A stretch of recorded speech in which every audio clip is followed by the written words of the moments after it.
Well, good evening, fellow explorers. Today is April 4th, year of our Lord 2022. And as you can see, hopefully by the title, we are going to be delving into. Hello, Jennifer. Uh, Hello. we're going to be delving into Genesis chapter 6, the days of Noah, sons of God, Nephilim, giants, good people, bad people, floods, God's wrath, the whole 9 yards. And it's Genesis chapter 6 is one of those chapters that's kind of like the book of Enoch. It's very just, you guys mess up, this is what's going to happen. Like this is I don't know, there's something about Genesis chapter 6, and we'll read some of the chapter, if not all of it. But one of the things people seem to debate, I don't want to say argue, but debate, is who were the sons of God? What was the Bible referring to? And there's, like, I think, three common schools of thought. The first one being, I made notes because there's some of them are kind of complicated, but Okay. the first one being that the sons of God are from the godly line of Seth, the son of Adam after Abel. And it's referred to in Genesis 4, chapters 25 through 26. And the daughters of men are from the line of Cain. So their intermarriage was what gave rise to the Nephilim, yada, yada, yada. But to me, the problem with that is, how do you have humans create giants? So that kind of crosses that one off the books for me.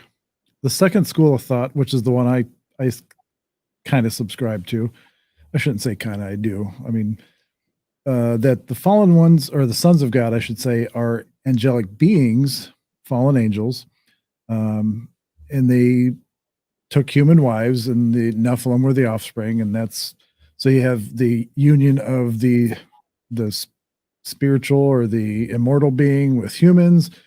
So that makes more sense, because there are Bible references to support this particular view: Job 1:6, Job 2:1, and Job 38:7, and we'll probably read those.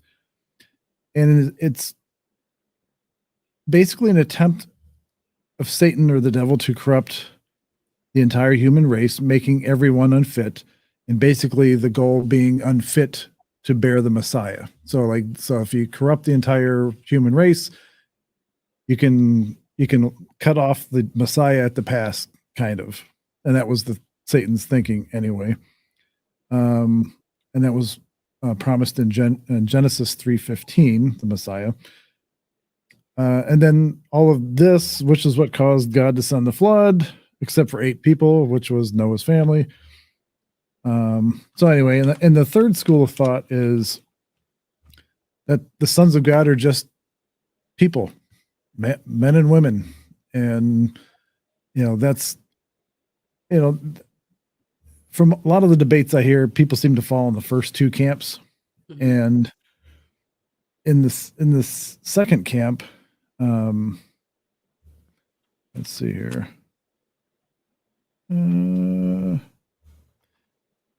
I lost my train of thought. So, Jennifer, Mhm. Genesis Yeah. 6. I know this has been on your mind lately, and you've been quite the little digger lately. So, um, digging down those rabbit holes. So, how would you like to approach Genesis 6 this evening? Well, I think it would be good to read it, like, just like reacquaint, because I think it's one of the things that, for me, I don't spend as much time with the beginning as I do the end. But I'm seeing how it is so connected, realizing that this history here, like you were saying, different schools of thought about the sons of God. Yes. Right. So That would be from Genesis 6:4, right? That's the one that really. No, 2. 6:2, right? Let's see. Really starts with 6:1. I guess Yeah, 6:2. Want me yeah. to read 'Cause- it? Want me to read it and see? Sure. Okay. All right. So I'll start with Genesis 6. And let's see. Okay. And it came to pass when men began to multiply on the face of the earth, and daughters were born unto them, that the sons of God saw the daughters of men, that they were fair, and they took them wives of all which they chose. Now,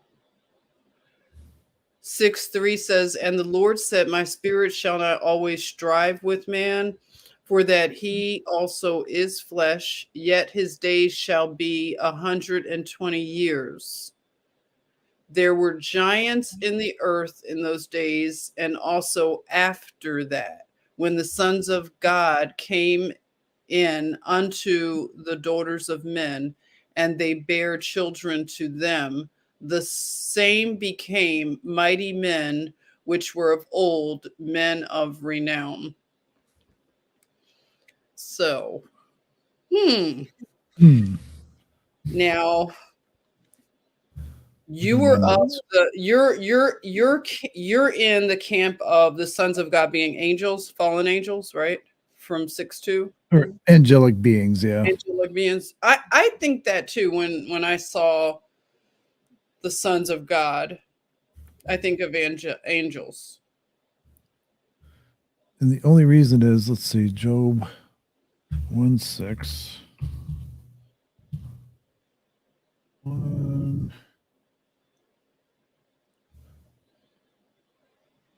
Let's see. So Job 1:6 states, now there was a day when the sons of God came to present themselves before the Lord, and Satan also came among them. That's why I kind of think that. So like the sons of, like they were with Satan, and the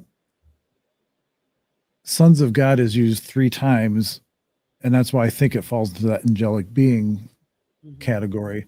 And then verse 7, the the Lord said to Satan, from where have you come? Satan answered the Lord and said, from going to and fro on earth and from walking up and down on it.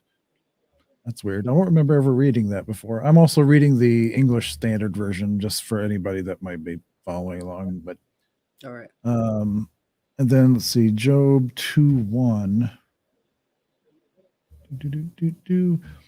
Again, there was a day when the sons of God came to present themselves before the Lord, and Satan also came along among them to present himself before the Lord. So there's that, again, that phrase, sons of God, and they were presenting themselves before the Lord. And let's see, Job 38. Let's see. 38:7.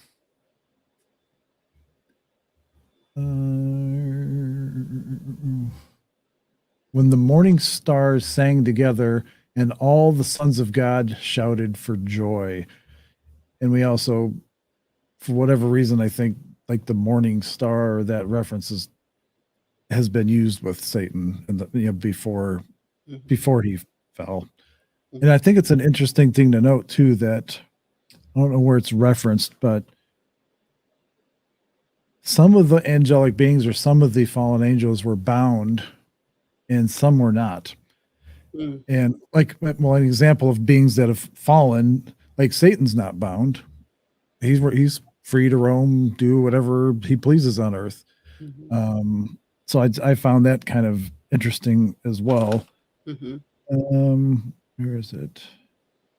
And then in Jude 1:6, I've got my concordance software pulled up so I can at least reference these pretty quickly, hopefully. Good. Jude 1. And the angels who did not stay within their own position of authority, but left their proper dwelling, he has kept in eternal chains under gloomy darkness until the judgment of the great day. Just as Sodom and Gomorrah and the surrounding cities, which likewise indulged in sexual immorality and pursued unnatural desire, serve as an example. Geez, can't talk. By undergoing a punishment of eternal fire. So that section's kind of what I was referring to, about being bound, and that this whole thing was about sexual immorality, with the fallen ones, so angels obviously left their position of authority to hook up with these human women. And that's kind of what started all this Will Smith, Chris Rock crap. And sorry, folks, I had to throw that in there. You had to get that one in there, right? Yeah. I watched your show last night. It's what it made me think Oh, about. wow. Wasn't that a trip? Oh yes, that was quite a show. Wow. And if you don't see Jennifer's shows, you'll see the link after the show, and go watch her videos. They're fun. She spends a lot of time on them, so they're at least worth going and looking at. Thank you. So yeah, that is, I believe these are the mysteries to really, like, they're really worth digging into, like these things with the sons of God being the angels, and then these details like what you're saying, like some are bound and some aren't. Mhm. So from what I'm understanding of this account, the ones that left the position in terms of mixing in with the women, that was what caused them to be bound. They really crossed the lines. Yes. So Bad heavenly beings. yes, the DNA mixing,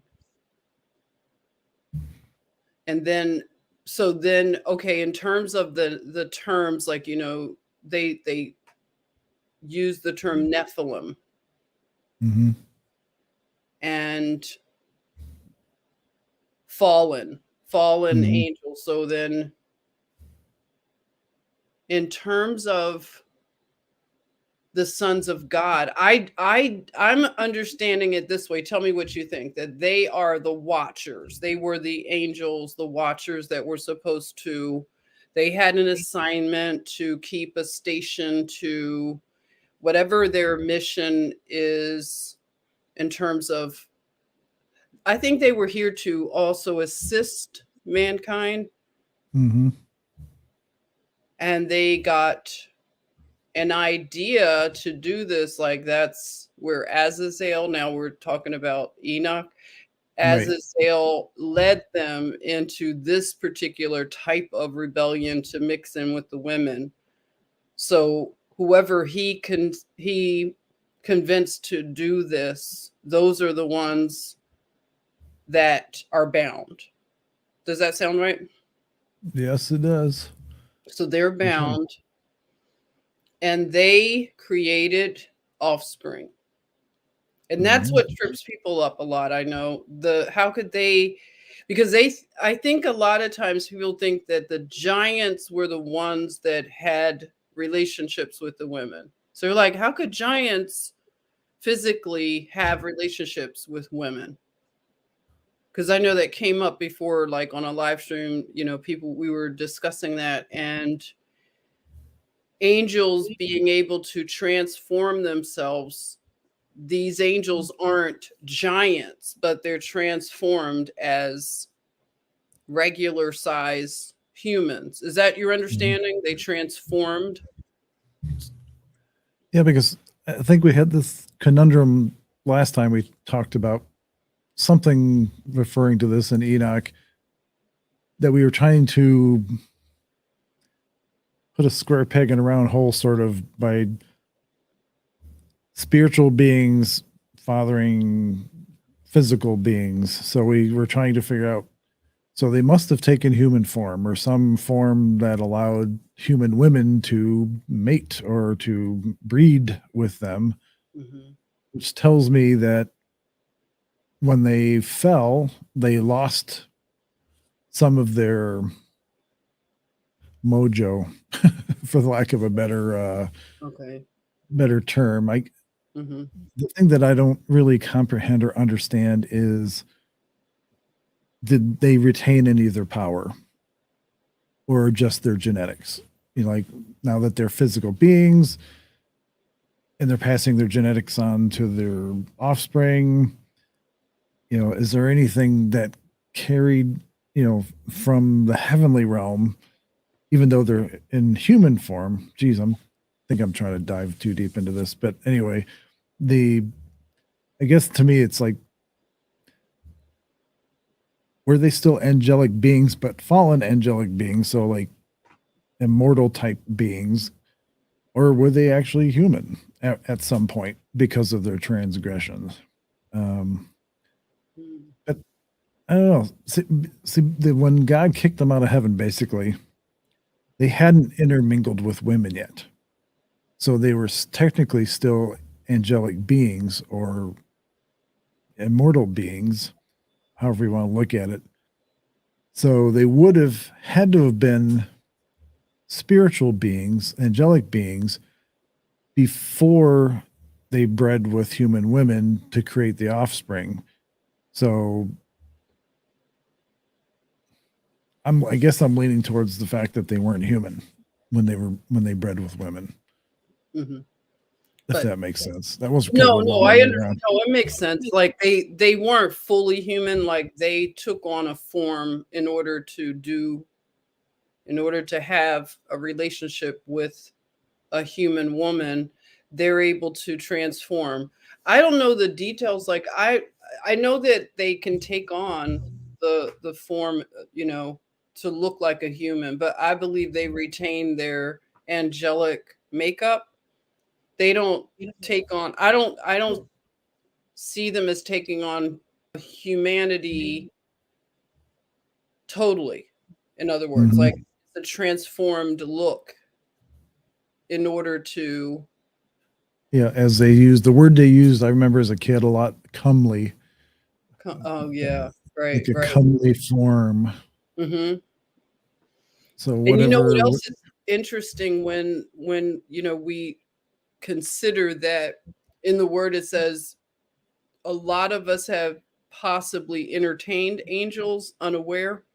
So that Yes. always, like, fascinated me because all of us could have had that experience and not known, but maybe thought something was a little odd about that person. Or Right. have you ever had an experience like that? Like where the person's there and then they disappear almost like if you're in public? I've had weird experiences like that before, where someone came along to help me on the road or something, and Mhm. just something didn't seem, and then they're gone or something weird, and people have a lot of accounts like that. So Yeah. Yeah, I was always of the school, even today, it kinda guides the way I treat people. mhm, I ha like, back in my work life, when I used to manage a bunch of people, I always used to tell people, treat everybody as if they were recording your conversation or like they were videotaping it or whatever. Treat everybody that way. So basically, you're always on your best behavior. You're always trying to do the right thing and, that kind of stuff. So whenever I'm out, even as a kid, I always treated everybody the same, like with same respect. Say, and then as I got older, and especially recently, getting saved last year, mhm, I really, once Charlie told me that you could potentially interact with angels in your day to day life, mhm, it made me start thinking a little differently when I would interact with people. And like you said, sometimes you just have strange interactions with people. And sometimes I felt like I'm supposed to have this interaction. Like for some reason, this person's there and I have to hear this, whatever they're saying or whatever we're discussing. I have to listen to it or I have to participate in this, whatever it is. And so I'm 100% in agreement that they walk among us. They're there all the time because the Bible says there's basically an infinite amount of angels. I mean, literally. So there could be just as many angels walking amongst us as there are people. Wow. And so I find it funny sometimes in Hollywood, they try to use that old bum on the side of the corner with the sign that says the world is or the end is near kind of thing. I always think of those kind of people when you talk about, like angels among us or walking among us and that kind of thing. I always think it's potentially somebody like that, that's Mm. supposedly down on their luck and, they've got their little sign and, like the end is near and yada, yada, yada. Who knows? I mean, no, I don't think anybody knows. I mean, they could be guardian angels for that matter. They could be in your life for a reason. It could be somebody that may not be a family member, but somebody that that you have a good relationship with, or a Mhm. mentor, or somebody that you've known for a long time. And I have had that experience that you related to earlier about like somebody sort of being there but not being there. And like, did you really see that or talk to that person or not? Right. I, Right. I've had those experiences. And it's weird. It's only recently, like within the last 5 years, that I've had experiences like that where it's almost like a missing time. Like if I could be walking down the street and then Mm-hmm. boom, like 5 seconds have passed or 10 seconds have passed. Like I'm like 10 feet ahead of where I was before and have no recollection of being there, Right. but behind where so I've had that happen. I always attribute it to maybe like Alzheimer's or something. No. No. Like I'm not going to be one of those old people, right, where I forget where I'm at or whatever, and No. I don't recognize family members anymore, and that kind of thing. And Mhm. so I'm always cautious about that because I'm always leery of just I don't know, because so many people have strokes and that kind of stuff, and I always jump there. I always go right there whenever that stuff happens. I'm like, oh man, I'm stroking out or something. Oh, no. Don't think that. Don't think that. No, that that I don't anymore, not as much anyway. right, right. Yeah, that's something that people are going to be amazed at because I believe this type of activity is increasing at this time, Mhm. and just understanding the aspect of the angelic realm,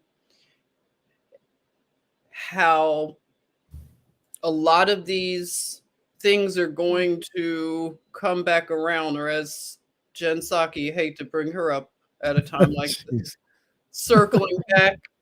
So I believe like this Genesis account is so critical to understand because unfortunately a lot of people we just we haven't been able to rightly divide this part of the Bible. We kind of go through it a little bit, but not as much like to dissect it as I believe in this time we should like really understand this because it hasn't been resolved. Like the giants Right. and stuff. I told you I watch a particular pair. They have a ministry out of Indiana Mhm. called the Midnight Ride. Have you ever heard of David Carrico and John Pounder? The Midnight Ride or Now You See Me? That those are other handles on their channel, but they really get into this subject matter a lot. And lately, a lot of their content is around this aspect of the giants and how Mhm. these things are going to be like coming back upon the earth. There is in the word like evidence Yep. to show that the I don't giants know what the things scripture it is, but I know exactly what you're talking about. You're yeah, the second person that's brought that up in the last 2 days about the really return of the Nephilim. The And return, yes, that's what, and that's the content they do share a lot of the return of the Nephilim, and they recognize that unfortunately the church is not preparing the people in a way to make sure they're not faint at heart. If mhm, they see things that are of this nature, not prepared. I mean, this could right. totally like describe the faint at heart stuff. It's not to scare people, but we should have comfort. Those that are in Jah, we will have comfort, but at least we will know that these things are to come back Mhm. in terms of we will see some weird things. I mean, we haven't even begun yet. The show has not begun yet. The biblical part of it. Like, I am amazed at the things that I didn't know being in church all my life like that and not realizing the aspect of giants, Nephilim and things like that. This is just recent with me, just like, whoa. I mean, I heard this stuff, but do you know, like, John, when I mention I believe in giants, I had a video that I entitled I Believe in Giants or something like Mhm. I had people get angry and upset at that. Like they unfriended me for saying I believed in giants. Really? Yeah. I'm thinking, see, this is now the new QAnon thing you're saying, the new Right. conspiracy is like, oh, they're talking about Nephilim. They're talking about, mud floods and Right. flooding and all this. And it's like, how did that become a conspiracy theory? Because, I mean, don't Well, they decorate the children's bedrooms with all this Noah's Ark stuff? well, we know,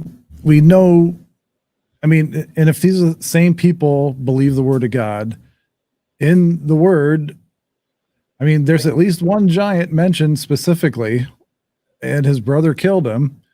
So to say that there weren't giants or that there could not have been more giants, even in the Bible does, we just read it. We just read that in Genesis that giants were the Nephilim and let me go back to it here.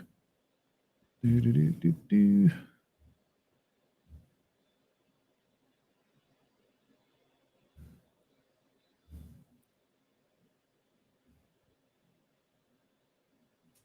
Hold on a second here. Okay. When man, this is Genesis 6:1. When man began to multiply on the face of the land and daughters were born to them, the sons of God saw that daughters of man were attractive, and they took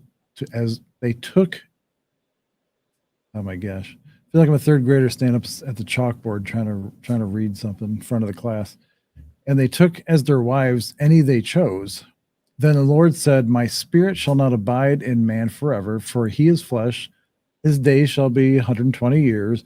I always found that interesting too. And that's what Jennifer read earlier, that 120 years, like that's such an arbitrary number. Like, why 120 years? Maybe somebody can explain that. The Nephilim were on the earth in those days and also afterward. So that line there, the Nephilim were on the earth in those days and also afterward, when the sons of God came into the daughters of man and they bore great children to them. These were the mighty men who were of old, the men of renown. And I would imagine that somebody of that stature would be a man of renown or a woman of renown or whatever, like that's not something you just forget about. And Right. these people were literal back then. So if they wrote about giants, there were probably giants, like big Yes. people. Very. And maybe not like Jason and the Argonauts, like Cyclops kind of giants, but there were definitely giants. I mean, and there's evidence of them around the world. And Hmm. we talked about this on a previous show when we were talking about Enkidu and Gilgamesh, for Right, example. right, right. All these Um, accounts, yeah, these pre-flood accounts. Yes, yes, we do. Are yeah, you got very, Gilgamesh holding an adult lion. gosh, So that's not a small dude. no, not at all. Yeah. And this was what, Sumeria or Sumerian culture. So just about every culture that I can think of has at some point, whether it was Christian or otherwise, pre-flood or otherwise, has some giant lore, Mhm. and it's in their writing, it's in their art. Yes. Let's see, It is. like some very, very, very old. I don't know where this came from, but a lot of the jewelry and stuff had depictions of giants, Right, and right. Yeah. Isn't that amazing? Like, people to look at something like that, there is no reason that an artisan would make an image and have such a difference in the size of why would they do that? For design effect? No. Like you're saying, it's so many cultures around the world, especially the older cultures, they have narratives of giants. They have narratives of the flood, which is amazing too. So many cultures deal with this giant flood, and realizing that oh boy, there you are. How can anyone explain that? well, and somebody, I mean, if you've gone down in these rabbit holes, you probably heard the word Shambhala. Shambhala is referenced to quite a bit, even Mm, in Hollywood, in the movies, when, with these fantasy movies and these like explorer kind of movies. right. This translator here, you see the guy standing or sitting there, squatting there, or whatever. Mhm. This was in Satu Corna, Rosia, Montana. And it was 13th of December, 76. And Oh. the quote says, amazing, a Hyperborean fossilized giant skeleton recently found in Rosia. Is Rosia, Montana a portal to Shambhala? So we may have to dig into Shambhala. I don't know enough about it. I just know that it's like kind of Atlantis or a mythical place, like what Mm, we think of as a mythical place. mhm. Mm. Um, but there's a lot of stuff on the internet, obviously, that's photoshopped and faked and stuff like that. Right, right. And some Uh, people do the test to see like the authenticity of the pictures and oh wow. Yeah. Now this stuff, the it's footprints hard to that fake footprints in the side of a solid stone exactly. wall. Yeah. So, This stuff can't be faked. so it's if it is, that's a really, really, really, really good fake. And it's But so this many stuff, of these. It's a lot of yes, these all around. It's no way that it could be faked. yeah, and It's just so much we can deny. Like we have to start to wake up to something went on. this is right not far from where I'm at in Oh Ohio. yeah. Oh Uh, wow. a Look at that. giant human femur uncovered in Ohio in 2011 by the American Association for Alternative Archaeology, similar to the evidence presented in court. This. I don't remember where I took this from. This was from a journal or something, but it was interesting. I found it interesting because the guy was holding this giant femur. Like, yeah, Wow. that's interesting. Mhm. Very. So if you want to do the interwebs search or whatever, just look up American Association for Alternative Archaeology in 2011 in Ohio, and it should bring you to this whole article Mhm. about this whole thing. And even at at night when I get my little recommendations for YouTube, depending on which rabbit holes I've been going down, I've Mhm. been getting a lot lately of these two brothers, and I can't remember their name. But again, Ohio was one of the areas, and then there was a few other areas they were investigating caves and other legends of giants, like giant skeletons found in caves and yada yada yada. Mhm. Excuse me. And they go on these trips. They pay for them for pay for the trips themselves, and they go around and they. It's an interesting show, but of course it's on history, so I don't know. Oh, okay, on You history. know, Yeah. You have to take history it with a seems. grain of salt, as they say, but they do uncover truths that, Yeah, I was gonna say history. Sometimes those shows are kind of spot on. Other yeah, times they're so off the wall. It's like, eh. yeah. You kinda know when you're like, "Oh, I don't know about that history," but for the most part, they, you know, they can be like the, what is it? A little truth mixed in with a whole lot of fantasy stuff. And this was in Ecuador. This was in 2013. In Mm, 2013, after heavy storms in Ecuador, a large female skull was found in Aloha province. Scientists determined the skull was approximately 600 years old.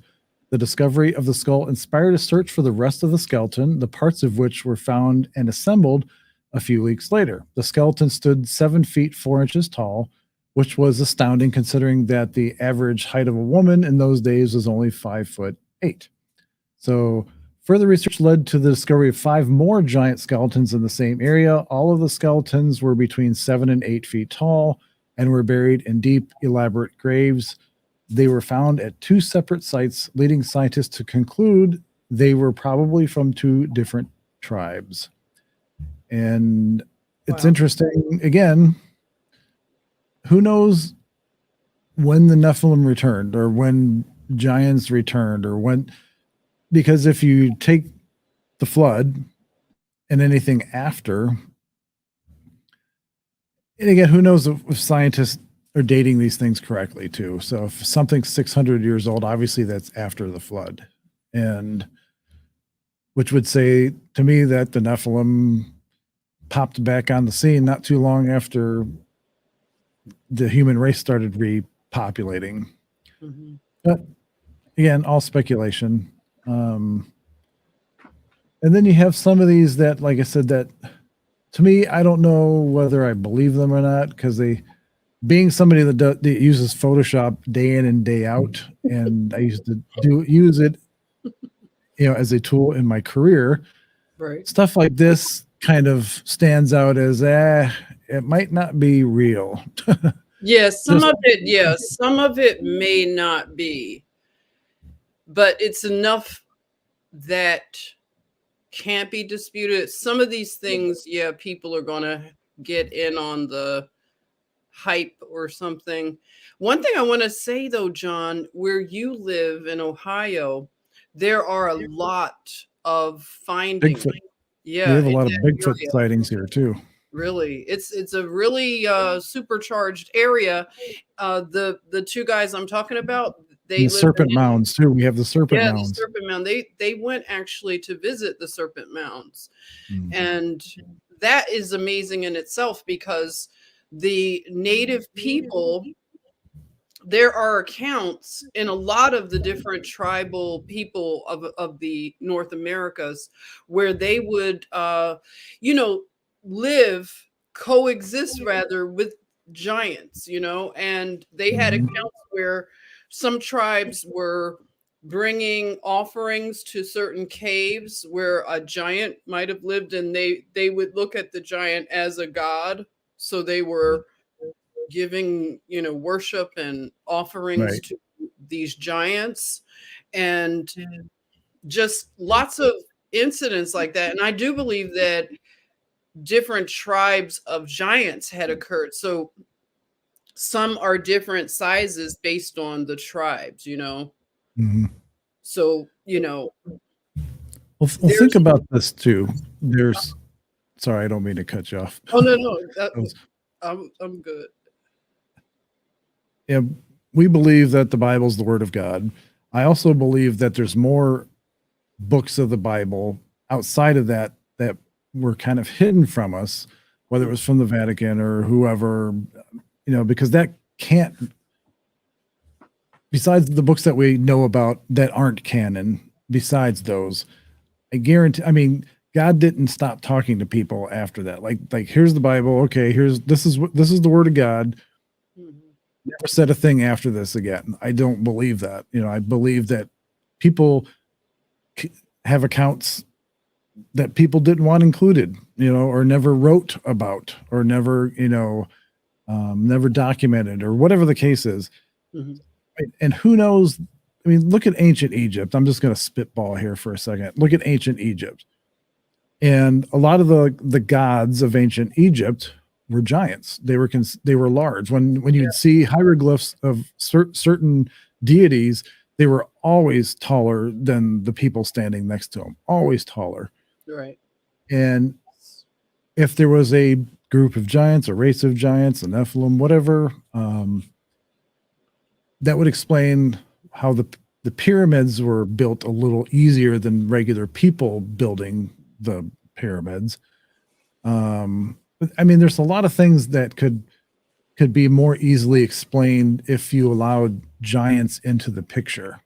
Even Right. in South America or like in Peru and like I can't remember the name of it, but it's up in like the mountains. It's like way even with modern technology, it would be impossible to build this structure that was up. It was like a fortress sitting Right. Right. on top of this mountain, and the Mhm. walls, the stones were fitted so close to like there was no gap in the stones. It almost looked like they were liquefied, like they were almost melted in place, as opposed Exactly.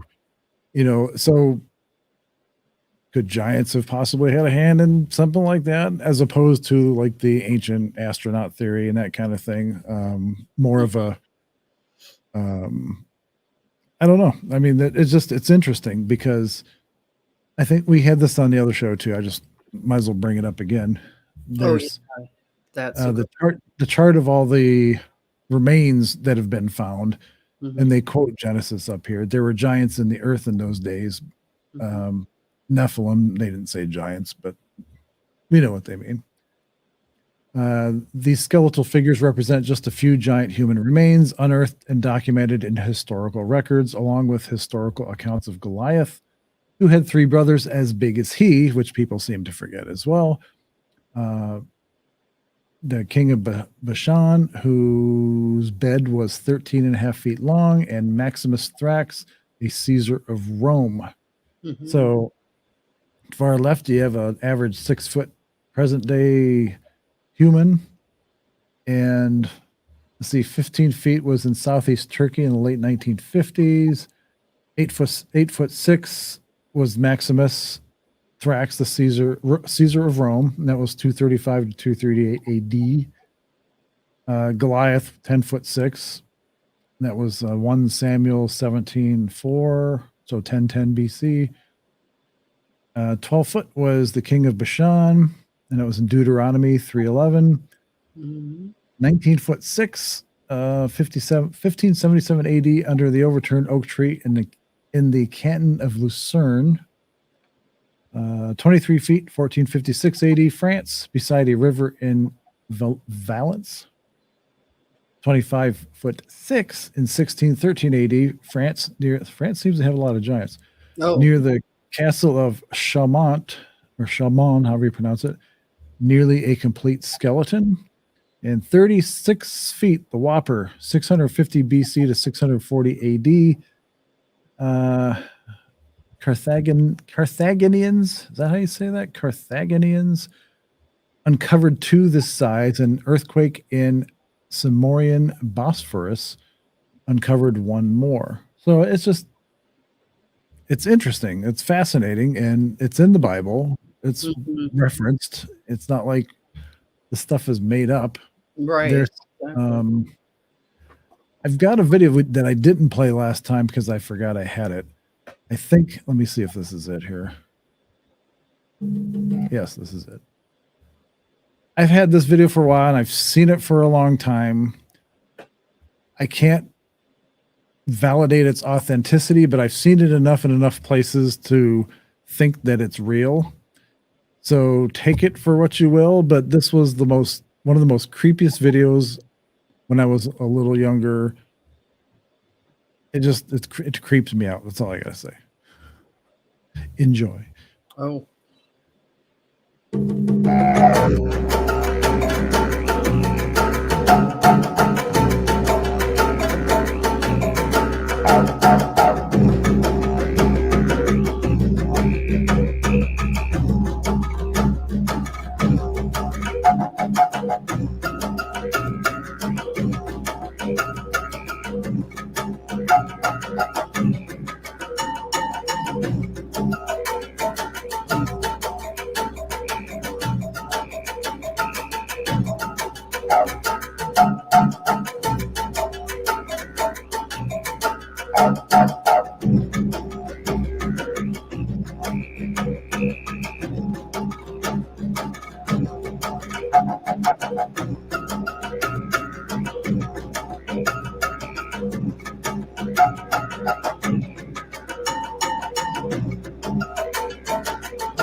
Wow.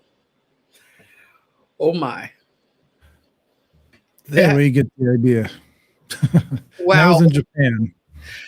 Oh yeah.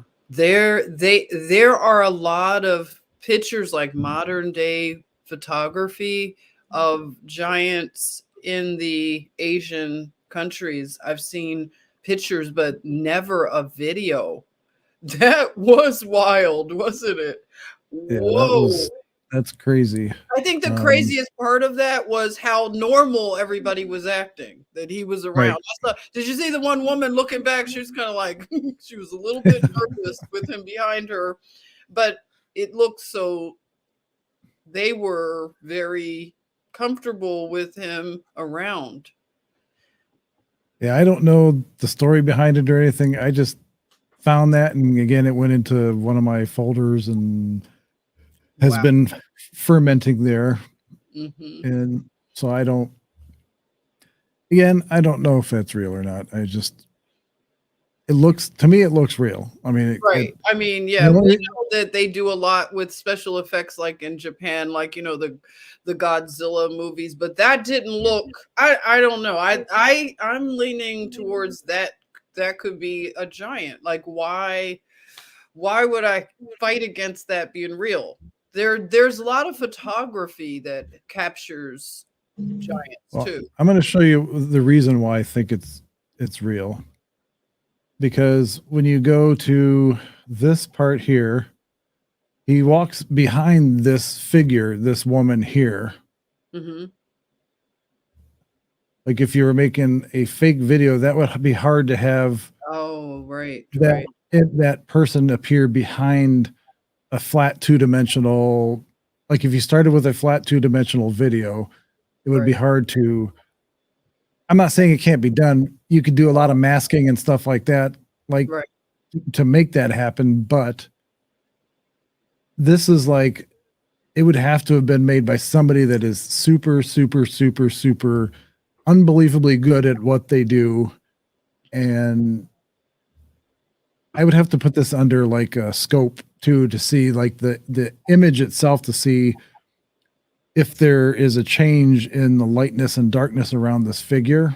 Mhm. Because like in Photoshop and stuff like that, and that's how you can tell that the NASA photos of the moon are fake, like Oh, or right. of the Earth are fake, I should Mhm. say, Because of because shadows. the image of the Earth is placed in the sky, and if you change the luminosity and that kind of stuff, you can see a square Oh, binding box mm, around the Earth, mhm. which tells me it's an image that was placed there.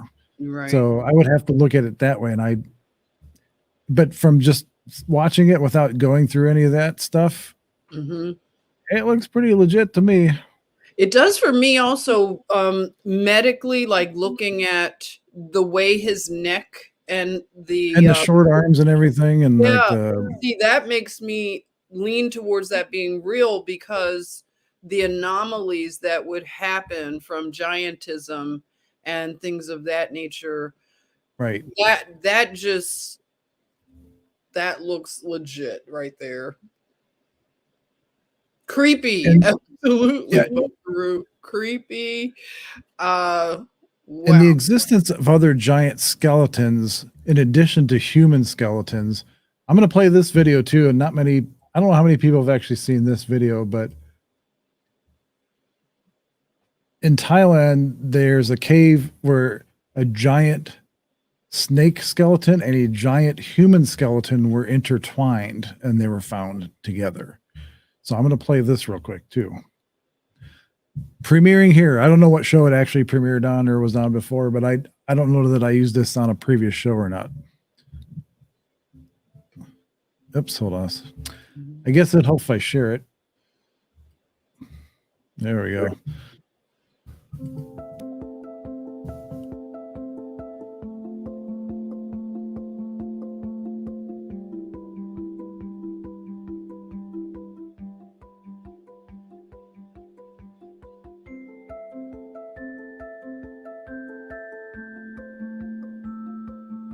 Whoa.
Wow. That was fascinating. So yeah, take it for what you will. I mean, there's like I said, there's so much stuff out there that's kind of Much. yeah. Let's see what this one is here. I think that the science community has a challenge with these things because it absolutely negates their narratives for evolution and everything, and the date of, well, the age of the earth and everything. So Serpents are bad enough, but a giant serpent, double yikes. double yikes. I agree. That was really, really a double yikes. Whoa. But here is an actual news clipping. Food for the credulous. I loved how like the 1800s and then early 1900s, how they titled articles and things like that. Yes. Food for the credulous. Remains of a race of giants found in Arkansas. Human skeletons unearthed 8 and 10 feet in height. Strange and unknown pottery, relics of a former age. Also keep in mind, this was an era of discovery and gold mining and panhandling and snake oil and everything else. So who knows? This could be their fake media or MSM of the day. You know, who knows what, you know, but I'll read it anyway. From the Memphis Appeal, I guess that's a newspaper. Mm-hmm.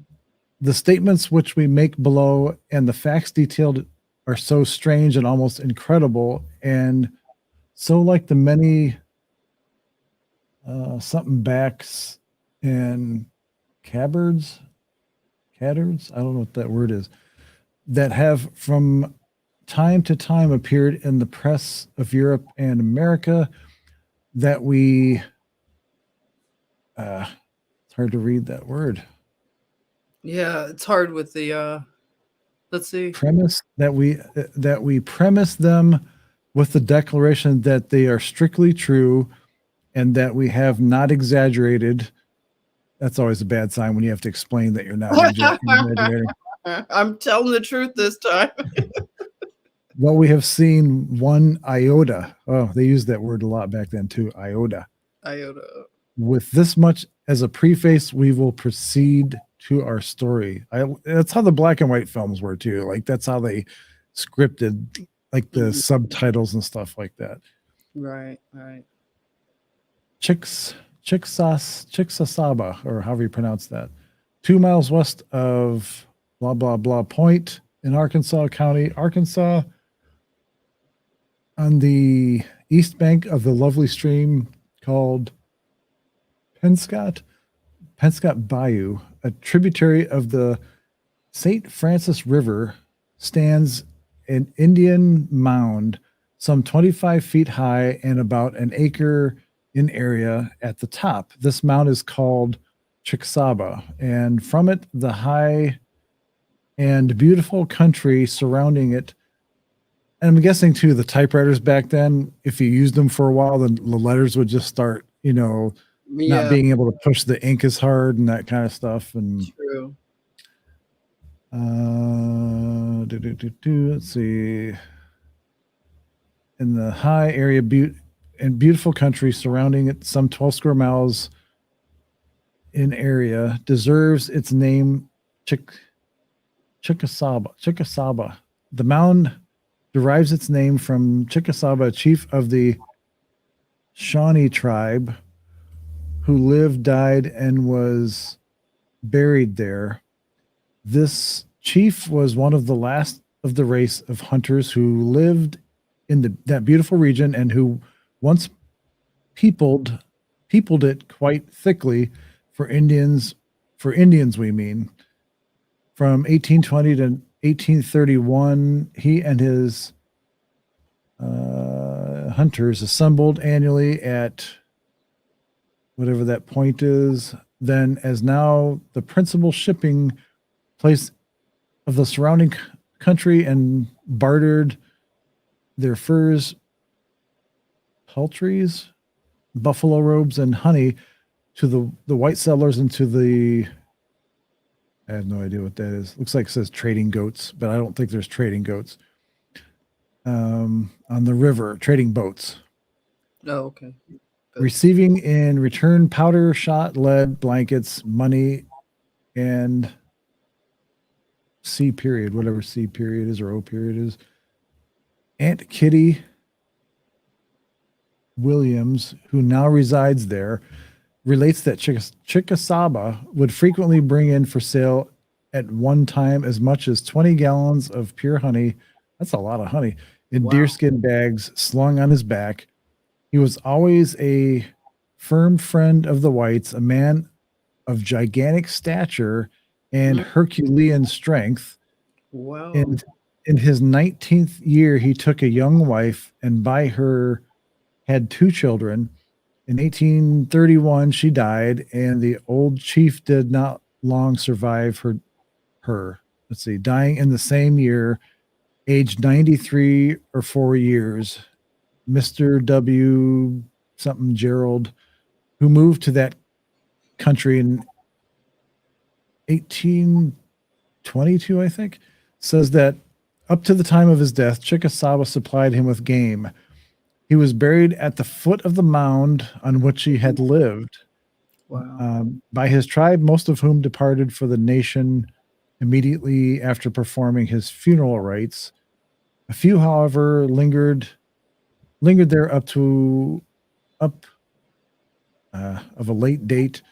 The last of them, we believe, being John East, who in 1860, at the breaking out of the war, joined Captain Charlie, whatever that is, Bowen's company of the late so-called, and fought the war through as gallant a rebel, as any of them, coming back home in 1865, to return.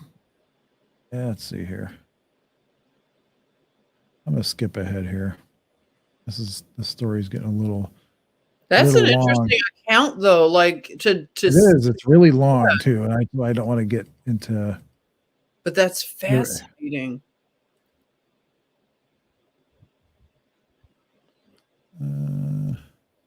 Okay, gigantic human skeleton was found. The The men who were digging, becoming interested, unearthed the entire skeleton, and from measurements given us by reliable parties, there's that reliable parties. It's like anonymous sources in the current mainstream media. The frame of the man to whom it belonged could not have been less than 8 or 9 feet in height. Under the skull, which easily slipped over the head of our informant, who we will here state is one of our best citizens. Again, they're not naming names. They're just saying, yeah, he's trustworthy. We vouch for him, right? Yeah. Old Festus, he's trustworthy. Festus. Was found a particularly shaped earthen jar resembling nothing in the way of Indian pottery, which had before been seen by them. It was exactly the shape of the round-bodied, long-necked carafes or water decanters. I think that may be specimen. I don't know. Of which may be seen on Gaston's dining table, or Gaston, however you pronounce it. The material of which this vase was made was a peculiar kind of clay, and the workmanship was very fine. The belly or body of it was ornamented with figures or hieroglyphs. That's interesting. Consisting, and this was in Arkansas, so hieroglyphs, consisting of a correct delineation of human hands parallel to each other, open palms outward and running up and down the vase, the wrist to the base, and the fingers towards the neck. On either side of these hands were, I think they're trying to say tibula or thigh bones, also correctly delineated, running around the vase. There were other things found with the skeleton, but this is all that our informant remembers. It's because you only gave him 6 copper pieces. That's all he remembered. If you gave him some silver or gold, he would remember a lot more. Since that time, wherever an excavation has been made in the Chickasaw country in the neighborhood of the mound, similar skeletons have been found, and under the skull of every one were found similar funeral vases. I find this striking because the only culture was Egypt that would put the canopic jars with the mummified remains. These aren't mummified, obviously, but it's interesting that there's these jars, these vases with these skeletons. Very interesting. One of the editors of the appeal yesterday, I think that's what it says, or maybe, measured a third bone, which is nearly 3 feet long, I guess. The thigh and shin bones, together with the bones of the foot, stood up in a proper position in a physician's office in this city, measure 5 feet in height, and show the body to which the leg belonged to have been from 9 to 10 feet in height. At Beaufort's Landing near Barfield, and digging a deep ditch, a skeleton was dug up, the leg of which measured between 5 and 6 feet in length. Wow, that's a long leg. And other bones in proportion. In a very few days, we hope to be able to lay before our readers accurate measurement and descriptions of the proportions of skeletons now in the city, and of the I don't know what that is, found in the graves. Maybe it's artifacts. I don't know. It is not a matter of doubt that these are, I'm sure, going to say real here.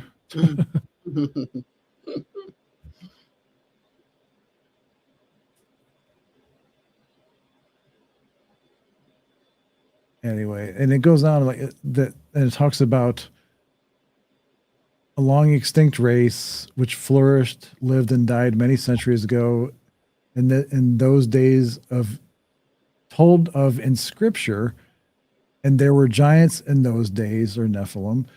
It was Sir House Sloane, we believe, who first put forth the theory that the gigantic bones found in various parts of the old world were not human remains. This all according, all according with the I Oh, can't, popular. popular ideas and superstitions about giants, was considered the rankest sort of lucracy or Heresy, I think. heresy. Thank you. At the time, Oh, but Cavil, the great anatomist, proved them. It's always a great somebody, a great magician, a great anatomist. great. So he was the great anatomist. I'm gonna have to write that one down too. The That's great like an anatomist. idea for a good band name. Yeah, there you go. The great anatomist. Actually, I'm gonna use that as my stage name or something. The great anatomist. Ever go give a talk somewhere? Who are you, sir? I'm the great anatomist. That's funny. Prove them in almost every instance to be portions of the fossils of mammoths, something or other, mastodons. The bones that he examined, however, were those of such apocryphal skeletons as that found in Sicily in the early part of the 18th century, 300 feet long, of whatever that is, found at Valence in 1705, 30 feet high. And that was part of that chart we were reading there. Right.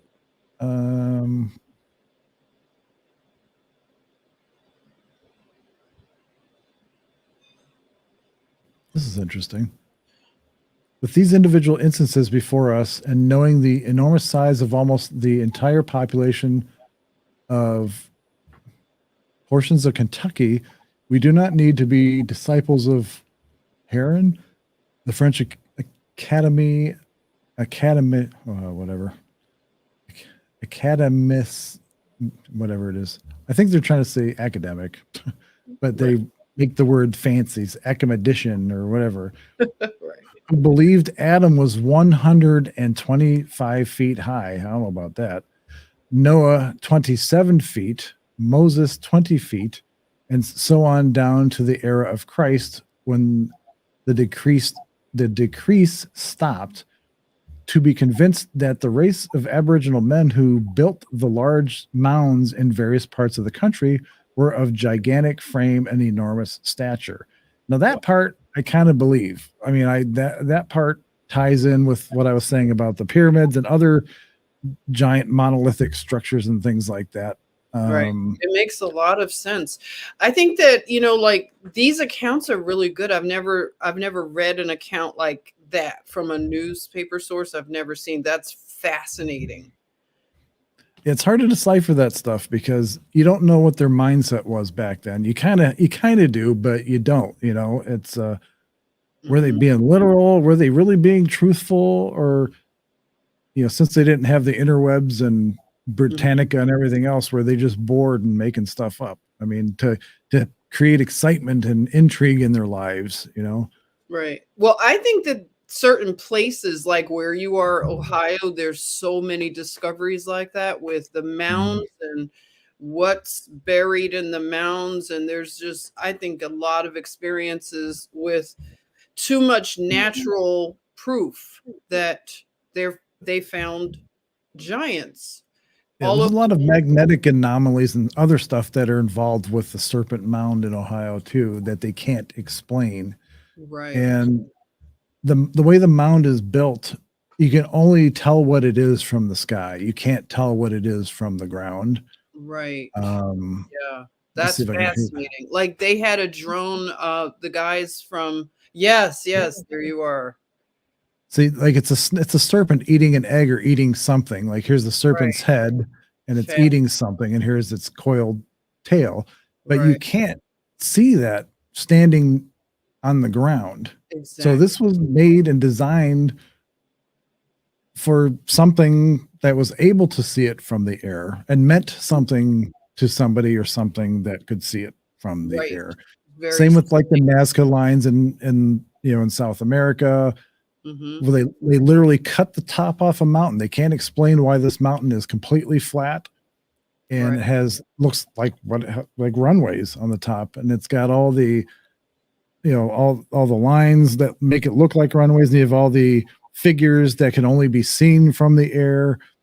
Um, That's it, so it's just amazing. interesting. It is. And the tribes, I heard the tribal people near the serpent mounds, they gave an account that they didn't build these things. Like a lot of the tribal people, they will not allow people to give them credit for building these things. They're like, this was here when we got here. So they can't explain it. And I think that initially back in the 1800s and everything, early 1900s, all these discoveries being, found all over, especially here in America, I believe they put a halt to a lot of that because they were coming through with the other type of science, the evolutionary science. This negates Well, it's funny everything that you in science. say that, because the show that I was watching, these two brothers that go around and do this, in one of the episodes, they were told to stop what they were doing. They were told to stop their investigation. Exactly. And anything that was found, like they like basically said, you're not allowed to go visit this site. Yep. No matter what the property owner tells you, you're not allowed to visit the site. Yeah. And they have the only access to it, and they have the only artifacts from it. Like nobody's allowed to see it. So I thought that was interesting. That is interesting.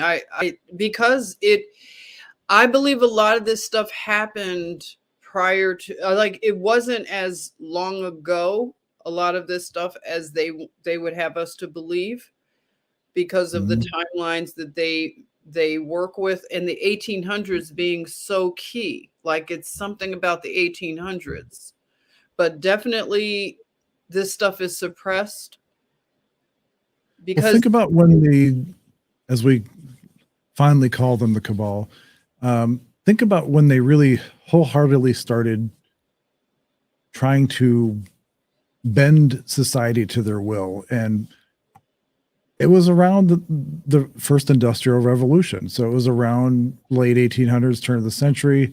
Yes.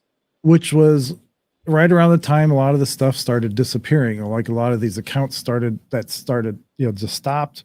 And when the narrative got controlled, unless it benefited what they were trying to do, it got, depressed, or suppressed, I should say, depressed. Exactly. So that's why I think there's just so many things that are still known and still documented, that are still out there waiting to be discovered in some old underground cave somewhere, like the Vatican, for example. If you think about all the people and all the entities, meaning like groups or whatever, that would not benefit from this information being put forward, you would want to have this suppressed. I mean, look at Christianity in the early days with the Roman Catholic Church, especially. They were the most powerful entity on earth.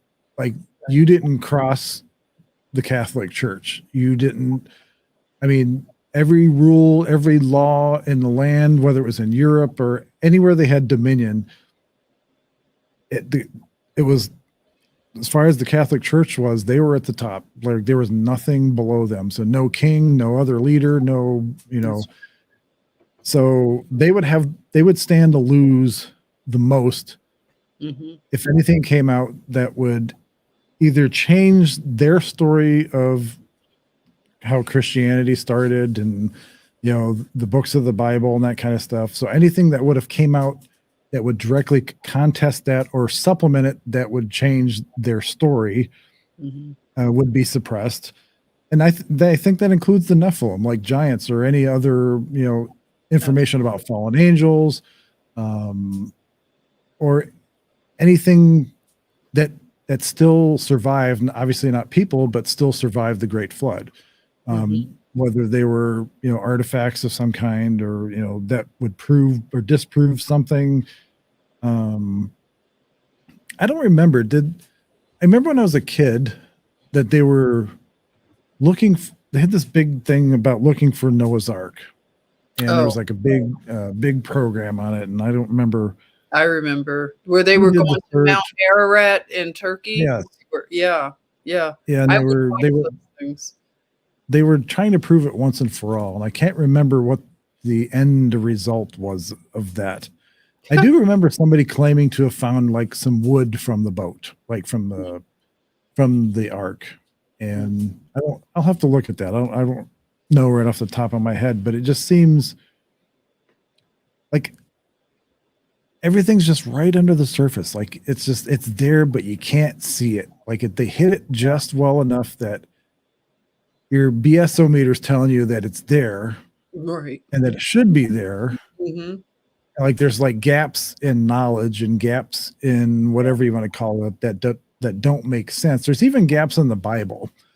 You know, there's a huge gap in the Bible early on that can't be accounted for. So, are there books that relate to that period and other accounts that relate to that period that they don't want you to know about?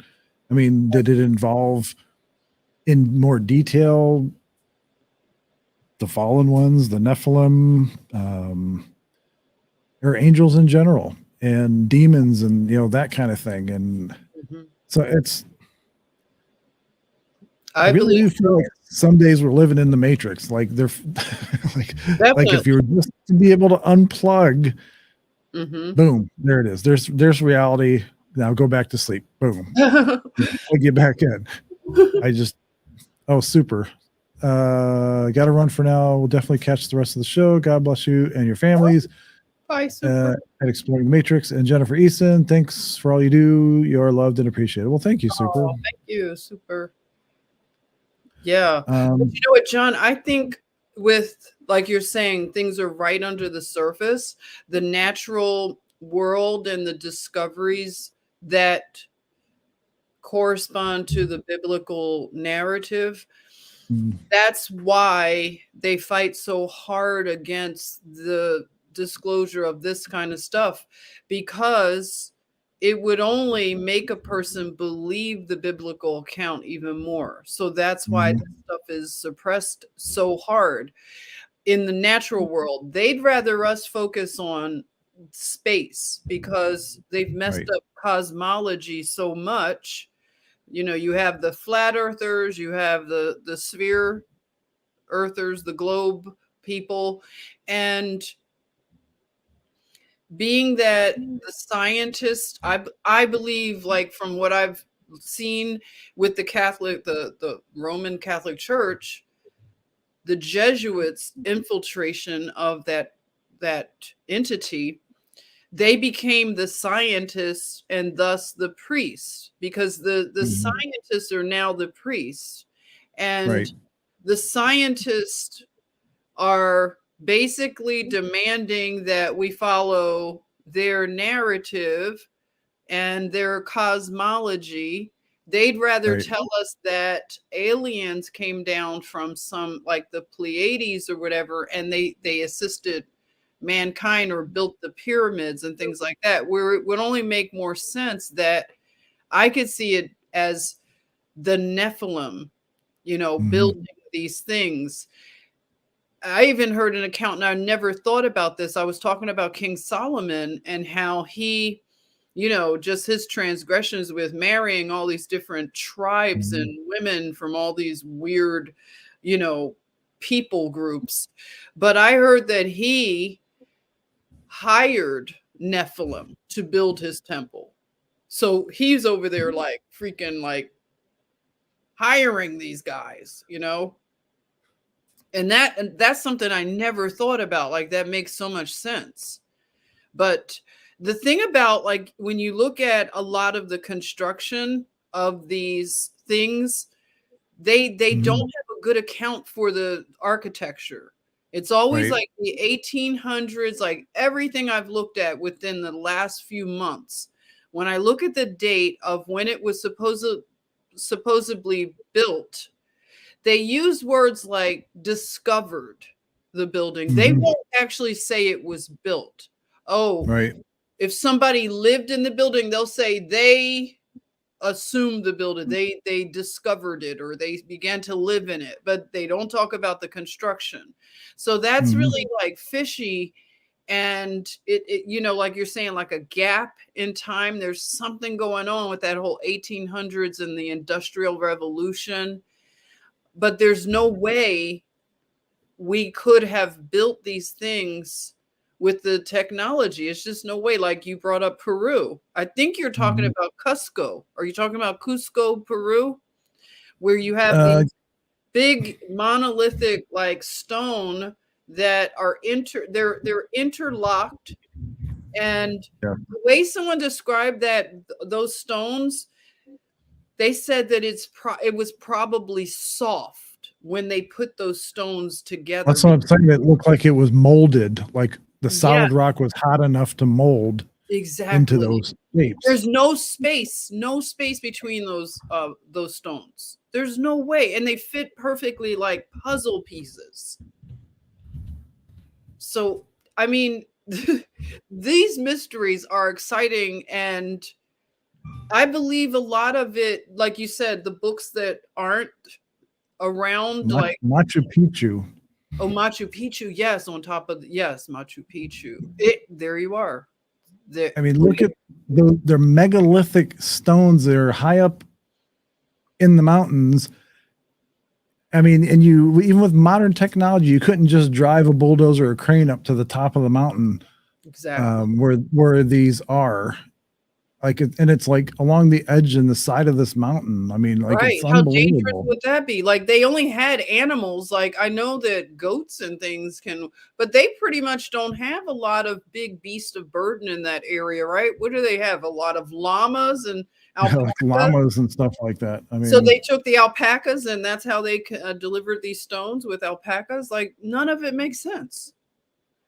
look at how, like, even here, see how it's curved? It's like, Yes, why wouldn't you just cut that straight and make these two straight if you're going to exactly. cut something or shape something? This Exactly. is like the weight of this when it was set on top of this formed that indentation in the soft stone before it hardened.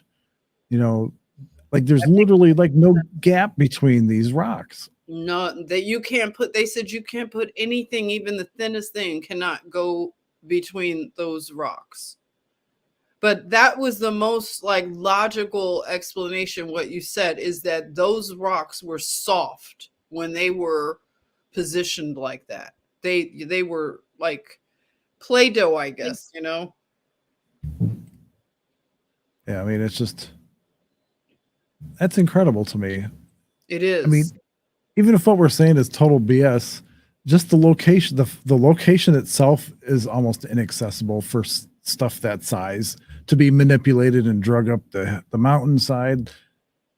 And it's just, especially for the age. I can't remember how old they said they think it is, but it's way older. I mean, it's way older than what you would think it is, and it's just it's amazing to me. And even like Puma Punku is another one of those places.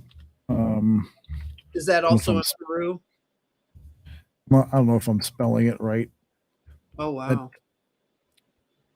these were ended up not going into any finished products. Like these were pre-made for something, and it Wow. never got made. Like these lines are precision like cut, like they're Wow. almost razor sharp. And to Mhm. get stone that way, even with modern technology, it's almost impossible. And Absolutely. like everything was like like they were building something like a city or something, Mhm. and there's a lot of pre-cut stuff there that, Wow. and again, these are like megalithic stones, Right. and Wow. just the craftsmanship on them for the age that they are is Mhm. unbelievable. It really is. There's And at no this altitude, how could you not have giants helping you out? exactly. I Again, like mean, the animals of that time, what animals would they use? Because we know that in the 1800s here, they had horses, right? So horses would be the animals to transport things. How would they transport things in these regions with these mountains? That's really beyond belief. Look at that. yeah, and these were perfectly they were made to fit interlocked with other pieces, like perfectly interlocked. Like you wouldn't have to use mortar or anything like that. Exactly. So they literally were designed to have like one of these large pieces here, and then something else like sat on top and it slid down into this, so it locked it in place, kind of thing. It, Right. it it's amazing. It's It is. absolutely amazing. And it has give too, from what, like, for earthquakes and things like that, these things are designed to withstand. It's brilliance. And they talked about, I remember this here, they talked about this as being a portal. Like if you Right. saw this kind of shape, it was Okay. like a portal. And they Interesting. would summon their gods or summon their spirits or whatever would come through these portals. Right. I'm glad you mentioned that, because when I did the thing on Cusco, Peru, they have a door inside of really big, monolithic stone. Mhm, And they have, it looks like pilgrimages where they, people go that are into the more spirituality kind of, mhm, belief systems. And they will go with candles at night and have ceremonies, and they will do things like rituals to open those portals. mhm. So things, Yep. they're they're pulling things through. Yeah, they like in like Sedona, Arizona, they have what they call these energy portals. Oh, Like they're not literal portals, they're like ley lines or something. Like there's energy portals in these spots. Like they inherently make you feel good or natural or whatever. Like mhm. a lot of people travel to Sedona, Arizona for these energy portals. Like it's supposed to change your life. It's supposed to Wow, realign your electrical currents in your body and that kind of stuff. And or what that's however. amazing. It's Um, so much like cool. Now listen, did you see the part of the video where up in Santa Cruz, it makes me think of that Santa Cruz, California, they have a oh yes. vortex. Did you know about the mystery spot? Because I didn't know about it. And they say that I it mirrors something in Oregon called the Oregon vortex. And hmm, there are certain places, like you're saying, like I believe ley lines. I haven't studied mhm. ley lines a lot, but these are, certain areas that line up. And Like the pyramids are lined up on a ley line. yeah, so they're in Santa Cruz. They have this gravitational like spot that makes you see it. It changes your perception of reality, because you're looking at something, yet it looks like it's so bizarre. Like And it's like looking into another dimension or another like an alternate universe or an alternate or parallel dimension or whatever. And depending on whose map you go by, there's all kinds of spots where the ley lines would be. Like, see, there's Giza runs through one of them, Mhm. and Shasta, where is that? New Mexico or where? I don't know where that is. Or California is California. Mount Shasta. Okay, so that's That one map, and then you've got some crazy stuff like this. I don't even want to try to interpret that one. wow. Uh-huh. Um, so again, I don't know. Like Jennifer said, I have no idea exactly what a ley line is. I know what it is in like mythology and gaming. Like I used to play Oh, World of Warcraft quite a bit, and ley lines were a big thing for okay. mages. That's how they got their magic. Their magic came from, and the closer you were to these ley lines, the stronger you were, kind of thing. Like the stronger the Interesting. magic was. They tell a lot of truth, it seems, in these games. Yeah, I mean, it's interesting some of the lore and that kind of stuff that comes up. Mhm. But it's interesting where these ley lines land, and yeah, some of them are obviously out in the ocean, Mm. and some of these I don't know exactly how they work or how they're supposed to work or the significance of them. Um, this one calls them Earth chakras, for lack of a better word. Mhm. Um, let's see here. And Easter Island is, since I see this picture, is a whole show by itself. Oh, Easter yeah. Island is crazy weird. I mean, there's just, I mean, for years, look at how long we just thought there was just the head statues sitting on the islands. Mhm. When it turns out their whole bodies, they're buried underground. I Like know, and that's like I mean, and it's on an island in the middle of nowhere. middle of nowhere, you And think. it's like, where did they get these and how did they make them? And is this where the giants hung out? Was this like their hangout or whatever? It's just, there's too many unexplained things that don't make sense with what they've taught us. That's exactly what it is. I think that we're now so awake to the fact that the Jesuits, who are the scientists, they have intentionally kept this stuff suppressed because it would correct our cosmology, because they don't teach a biblical cosmology. I believe now. Right. Because I'm sorry, I'll just put myself on the record. I no longer believe in the things that NASA has put forth. I don't trust NASA whatsoever. So, And just thus, so you know, and so everybody else knows, Easter Island's our next show. that would be great. I would love to look at I just these. wrote it down. Easter Island's the next show. That's a good one.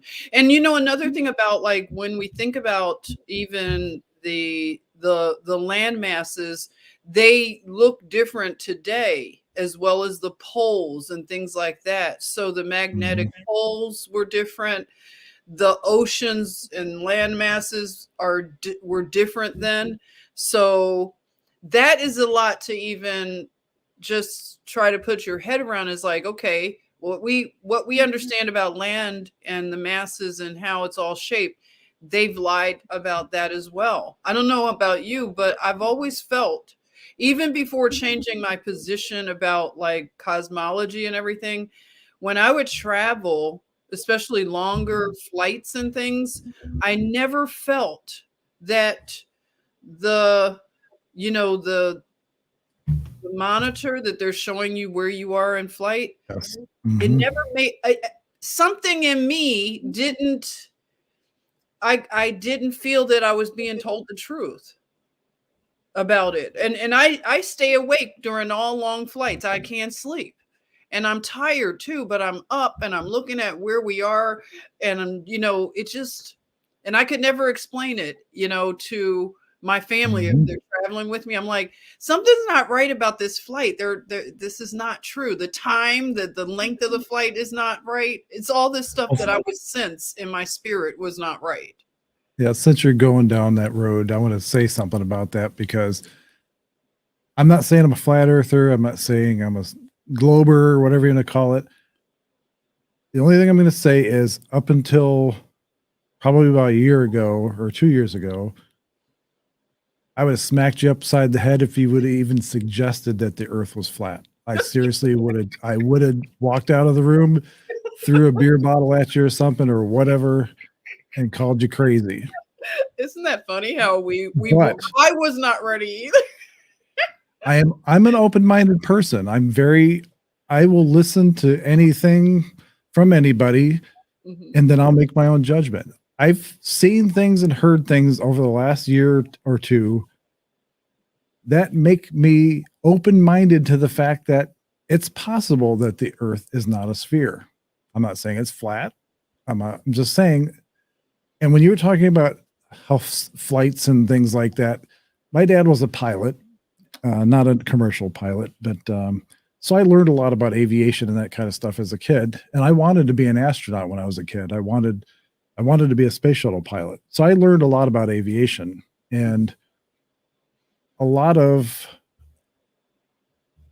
pilots that we would talk to, when you would ask them, and I really didn't think about to ask this of anybody until recently, do you have to adjust for the curvature of the earth when you're flying? Do you have to constantly be nosing the plane down so you don't fly off into space, or you don't continue to gain altitude, or whatever the case is? And they kind of laugh and they smile and they're like, No, we don't. We go whatever altitude, we just go. Because there is a mathematical formula for the scientists out there that the scientists have created, since the Earth is theoretically 25,000 miles in diameter, that there's a mathematical formula to calculate the drop of the curvature from a straight line. So like if you're flying in a straight line, it's like a certain amount of drop per mile, kind of thing. Oh. And pilots don't account for that.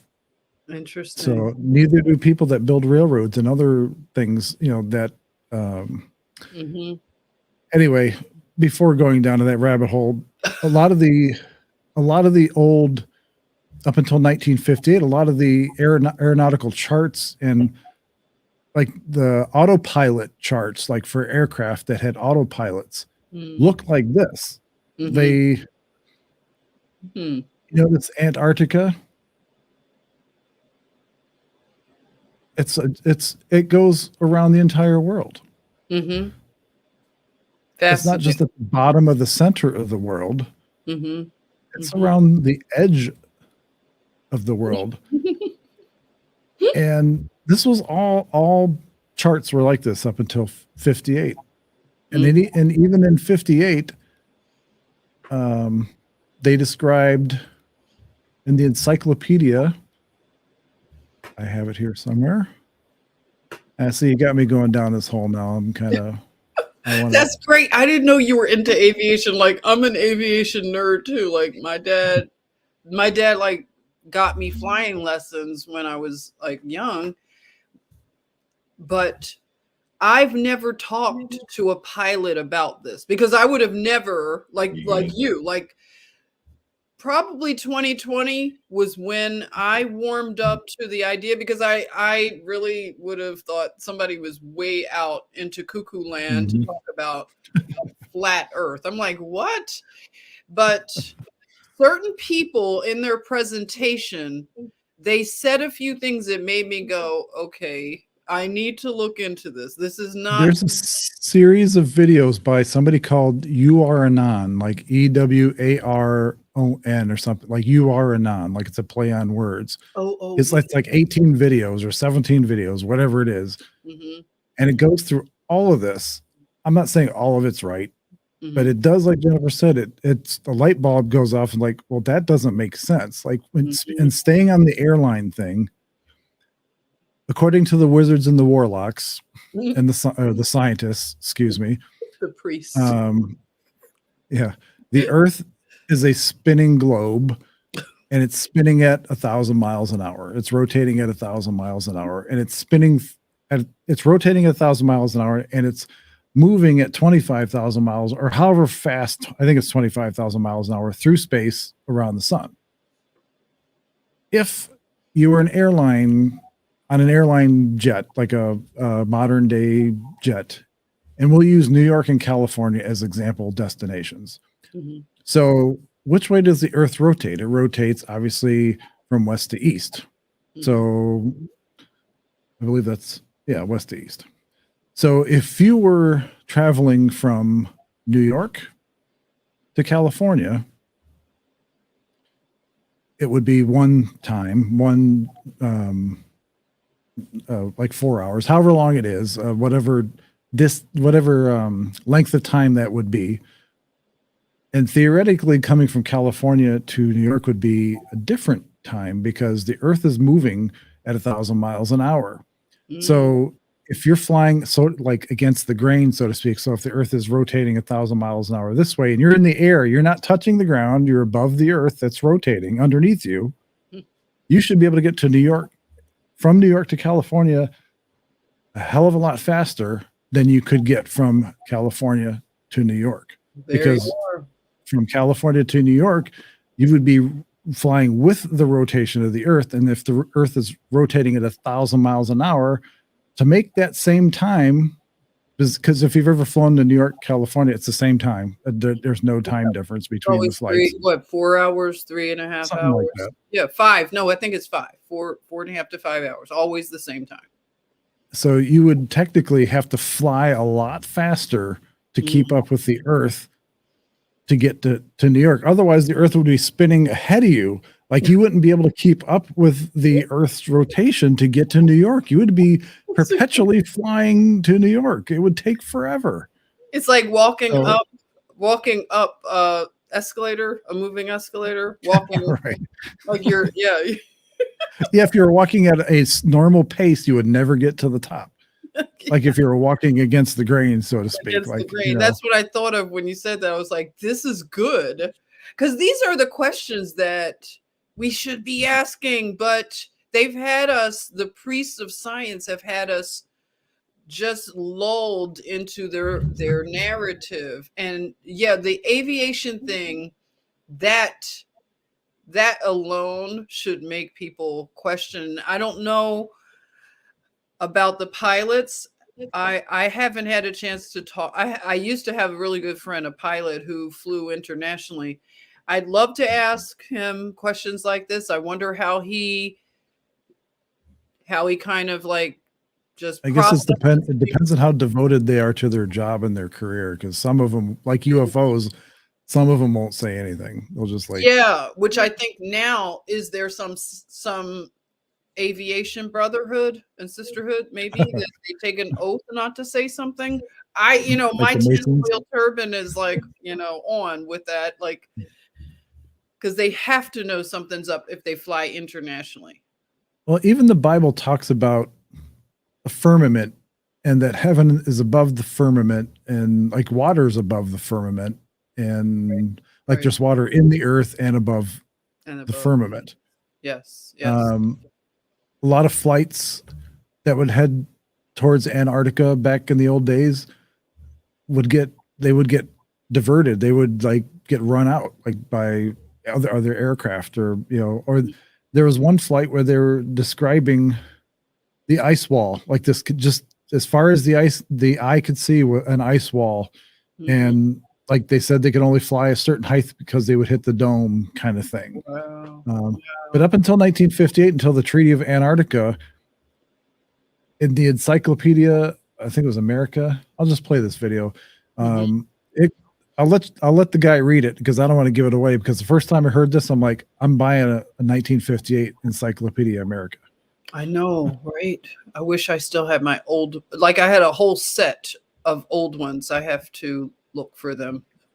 Have to find it. Okay, you guys remember how I showed you the maps that were here on Earth before 1958, before the governments took them out? And I'm going to show you the Encyclopedia Britannicas in the public libraries before 1958. Here's volume 2 out of the alphabet A.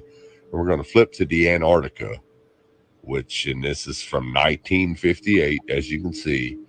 Now, we're going to flip to the Antarctica and see what the Encyclopedia Britannica from 1958, before the Antarctic Treaty, says is there. Now, you won't find this in the new encyclopedias because the government's banned them. But what I want you to notice right here is, notice how it says the flights proved inland areas to be featureless in character, with a dome 13,000 feet high. Whoa. Oh, I have a longer version of that, and I thought this was it. Dang it! Boy, that's exciting. He reads the whole. He reads the whole paragraph. What? I'm so glad you're into this, John. I love it.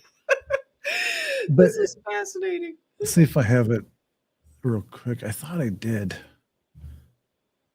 I guess not. My problem is when I get excited and I download stuff, sometimes I forget to rename it when I download it so I can find it later. So it has whatever file name that they had, like it could be a numeric, whatever. Right. So I literally have to like go through every one and look at them and relabel them. But I mean, it's just, that's why I started the show Exploring the Matrix, because I'm not content with just the vanilla world as it is, because I know there's more to it. There's chocolate syrup and everything else that goes along with this vanilla world. Right. It's flavors not yet discovered. I want my banana split world. So I love it. And God bless you if you don't. I'm not trying to make anyone believe anything different than you normally would believe. I'm not trying to do that whatsoever. This is just our way of getting out of the conundrum that is the clown world we live in right now, and not dealing with the new world order and any other kind of social construct or crazy political thing. This is fun for us. This is because whether it's true or not, there is definitely something different about our world that we are being kept in the dark about. And I like speculating about it. Whether it's true or not, I don't know. Well, I mean, the firmament is a big deal. I mean, that is Mhm. in the Bible. That's the cosmology of, like, I'm going to Especially in the book of Enoch. especially. So I think at this point, I won't just say, oh, I'm a flat earther or whatever that, like, because I don't believe it's just flat, like a just one-dimensional flat. I Right. mean, flat, I would more so, I'm open to the dome and Like the fishbowl concept, where you've got all this landmass underneath, like the whole hollow earth idea and that kind of stuff. right, And, Algortha or whatever they talk about, the inner Algortha. yeah. And I mean, some of the early Christian writers, like you and I, like you said, you like C.S. Lewis and, Yes, like Tolkien and people like that, where they talk, well, Tolkien mainly about inner earth and things like that. These are areas that now I can wrap my head around. It doesn't seem like fantasy that I'm watching, like, oh, some fantasy movie, and not thinking that this could fit into biblical cosmology. So I guess instead of, like, I would just say that I'm a believer in biblical cosmology. So I have to detox from the NASA lies, because I too dreamed about being a female astronaut, I thought that was like the ultimate. This is a famous image, and I can't remember when it's from, Fascinating. Look at that. but I it depicts love that. it's the day of Jesus's crucifixion. Whoa. And in the sky, you have two Wow. beings or people or whatever inside these vehicles. One's on the right, one's on the left over here. And Amazing. the first thing I will say, my God doesn't need to ride around in vehicles. So Right. this could be, to me, like talking about the gaps in history and that kind of stuff. We Right. don't know what kind of technology that the fallen ones had. Right. Because they were obviously probably intellectually and technologically superior to any man at the Oh. time. Like they probably have knowledge that we don't know. We don't have. Like Absolutely. that's why we were banned from the Garden of Eden. Like you're not allowed to know this. Absolutely. The hidden knowledge. I mean, as Azazel, we saw that he's going to be, all the crime is pinned on him for teaching mankind all of these things, these advancements. Mm-hmm. Yep. Whoa. So to me, why couldn't there have been, in the realm of possibility, technologically advanced beings like the fallen ones, like fallen angels, the whatever, that possess this kind of, I mean, look at what happened with Admiral Byrd in Antarctica. Mm-hmm. Because we know that the fallen ones, obviously, and others were cast down to Earth into a deep place. Why not under Antarctica? Because it seems like a lot of these political elites and others go to Antarctica, and there's so much mystery about it, and they just don't want you to know anything about Antarctica. They don't want you to question why you can't go there unless you're a scientist and you can stay in this little hut that they approve the area that you're in. Mm-hmm. So why? And Admiral Byrd describes these beings as like what I would consider angelic, or what people would describe as these Pleiadian types, that are tall, blonde, blue eyes kind of thing. So why can't they already exist here and not somewhere else, and have their own technology and have evolved separately from us and have their own craft that they fly around in or whatever. Who knows? Maybe we got at some point in the past, our government made a deal with them and say, hey, if you give us a little help developing some military technology, we'll send you some, some babies for adrenochrome or whatever. But who knows? There's too much Mm-hmm. too many question marks in the past. Again, Mary, and I believe this is a depiction of Jesus and Mary. Look at all these little disc-shaped objects in this really super old painting, That's so amazing. And I recently kind of started paying attention to a lot of these biblical or Christian references. Well, actually, around the world, not just Christianity, but Hinduism and others. Mm-hmm. A lot of the deities have this, they're pictured with this bubble around them. I can't remember what it's called. In each culture, it's called something different, but there seems to be this bubble a lot. Amazing. Like they're in something, like in this bubble. It's just interesting to me. Very interesting. It's so much like, this is like so exciting, the time that we're living in, where now this is unveiled to our eyes and our ears as well, because like you said, you would have not been open to listening to somebody who's talking about a firmament, flat earth. Mm-hmm. I wouldn't have either. I'm the same way, John. I would have come on, shut down, because the person actually that Right. first started talking about flat earth stuff for me, because I heard about it through the rapper B.O.B. Do you know about B.O.B.? Really? Yeah. No, I know of him, but I don't. Okay. B.O.B. That's my first time hearing somebody that would not be a person you would expect it. I'll say that, because I've heard about people that, and they just seem really fringe, because I consider myself fringe. So if somebody's more fringe than me, I'm like, whoa, you're way more fringe than I'm ready to deal with. But B.O.B., I'm like, okay, this is interesting, B.O.B. That's what made me start to have an open mind, because B.O.B. was talking about, I think he went to listen to, have you ever heard of, let's see, I have his name right here. Hold it, because I bet you know about him, because somebody just told me about him. I did not know about him. I want to get his name correct. Hold it, because you probably are familiar. Hold it. Why am I? Is it David? No, he died, which is sad. He died. He's not. Rob Skibka. Have you ever heard of Rob? No, I have not. Oh, I would suggest Rob, and it's Skiba. Rob. Somebody mentioned him to me recently. I love the stuff that he presents. Skibka. I think that B.O.B. was listening to lectures by Rob Skibka. And B.O.B. started talking about this on his podcast. And he had a lot of the young, people that love rap and urban music. They're opening up to flat earth stuff and talking about these concepts.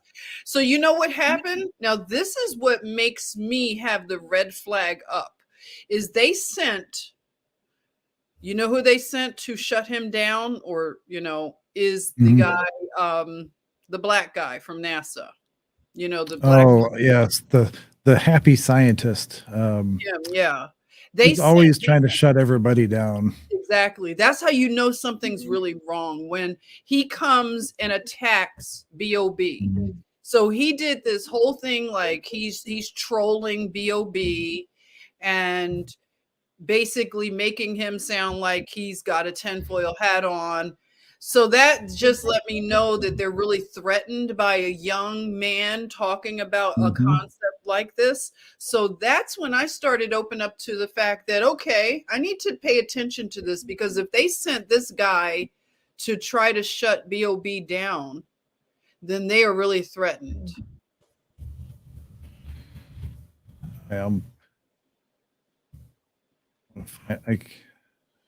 Hold on a second. And you know what else, John? It seems like B.O.B. Neil deGrasse Tyson. Yeah, Neil deGrasse Tyson. B.O.B. seemed like, I don't know if that changed his career after he started talking about the flat earth, but it seems like he just kind of fell off a little bit. I'm not sure if that was the reason why, but yeah, Yeah. Neil deGrasse Tyson was, sent to shut B.O.B. down. Yeah, I've seen that more than once, and not just with Neil deGrasse Tyson, but with others as well. Mm-hmm. But I will say, for another show, I guess, Stanley Kubrick is somebody that people should listen to when it comes to NASA and the whole moon landing. And if you think about the political climate, then Russia was way ahead of us in this space program, and we needed desperately to be the first on the moon. And so we were the first on the moon. But I think, as a lot of people think, that Stanley Kubrick made it happen. He made it look like we landed on the moon. And there's just so many anomalies with that whole thing. And I have Stanley Kubrick's whole entire interview where this is right before he died. Wow. Where he spilled the beans. He's like, yeah, they approached me, with this project. And I even have somewhere, I'll have to look, but I have like set photos from then, and really? like outtakes and things like that from that whole filming. Wow. And it's amazing. It's absolutely amazing that people, again, nothing against people, because they're inherently good. They want to believe that nobody's going to lie to them, that whatever they're being told is the truth. And God love them for not questioning it, because they're trusting people. So again, it is what it is. I think people fall into two categories. They just either blindly trust or they don't. And now we've got a world where we have people in the middle now, like that are kind of waking up, like, well, this doesn't seem right, and they're not blindly accepting everything. They may accept it at face value, but do a little research. Right. I mean, this is another map. Oh. This shows land mass, because Admiral Byrd was talking about in Antarctica, there was far more land mass than what we were led to believe. Yeah. And he said it was a land mass like larger than the United States, kind of thing. Wow. Yeah. And I believe it. I do. I've heard even the land masses that we're aware of, they say Africa, that continent, is even bigger than we already see it to be big, that it's huge. And there's just so many things that are just, now that people are questioning them, you have to question our reality in general. If they can lie to you about this, even a little bit, what else have they been lying to you about a lot? Right. Because we know that people that have the ability to manipulate thought and manipulate the masses and that kind of stuff, even if they get caught, it's the old slap on the wrist, I promise not to do it again kind of thing. Right. And it's like, so 50 years later, do you really think that these people that got away with it and admitted to it before are on the up and up now, and they're not doing it again? I mean, it's a perpetual washing machine of, rinse and repeat kind of thing. Exactly. All right, well, squirrel here, they've figured this one out, move on to this one, so it distracts them, takes them away from it. Right. If I didn't think what I thought was going to happen in the near future, I would be worried for humanity, because I could see the whole, I don't know if you're familiar with Project Bluebeam, but definitely the alien. I could see that happening starting in areas where they might be culturally a little more sensitive to that kind of stuff, and they may, have less, like in third world countries, like, or even in very like religiously fanatical countries, like in India and in China and places where you just have a massive, like, something could change the thought of everybody. Like everybody could, and if I didn't think it was going where it's going, my guess would be like the next thing would be, and the whole thing with Project Bluebeam, there'd be like earthquakes and that kind of stuff, and they would mysteriously start finding all these artifacts of like a deity or like a supreme being of some kind, or and then you would start seeing this figure like in the clouds, or you would see projections of it in different areas, like and then there would be ultimatums kind of thing, like you would, like, I'm the one true God, or I'm the one, like you have to bow to me kind of thing, Right. as a way to enslave humanity again. Like this, like if you're not on board with this, whether it's an alien invasion or a deity of their choosing, then it's the whole division thing. If you're not with this narrative here, we're going to figure out a way to get rid of you, kind of thing. Right. And the other people are going to keep you in line as long as you follow the rules of this particular deity or this alien group or whatever it is. Then you're going to be okay, but you're going to have to do everything we tell you to do. Exactly. To keep from pissing off your God, kind of thing. I hope, in my heart, I know that's not going to happen, but I hope it would never happen, because people are ripe for it right now. Well, I believe you're right that is in the scripture, that a great deception is coming, and we haven't seen the likes of it. I happen to ascribe that a great deception, and it has to do with cosmology. So that is why they keep this stuff suppressed, because cosmology is everything. And right now people are at least open to hearing more about things that aren't heliocentric and NASA promote it. But I believe there is going to be, if it's Project Bluebeam, whatever, I just believe the scriptures that say that these things are going to happen, in terms of we're going to see a lot of things in the skies happening that's going to scare people. They're not prepared for it.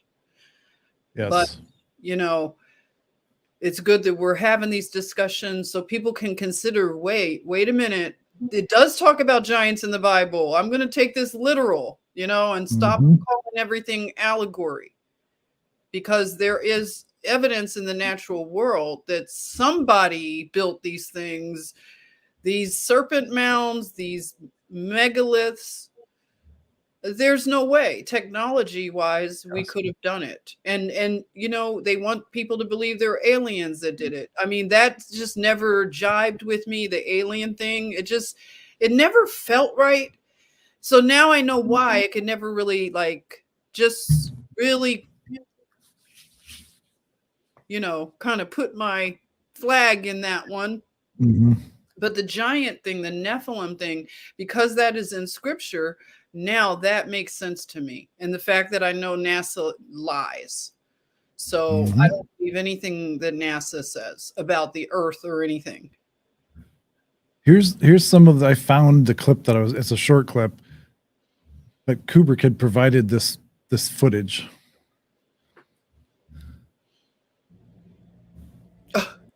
Oh gosh. Wow. Oh my goodness. Thank God he was brave enough to do it. He sacrificed his life, though, to do it. I'm sure he knew they were going to get him. Oh. Your sound. By the end of his life, he was a shell of his former self. Really? I mean, he was so just it wore him down. Oh, wow. Like that he kept that secret for so long. Wow.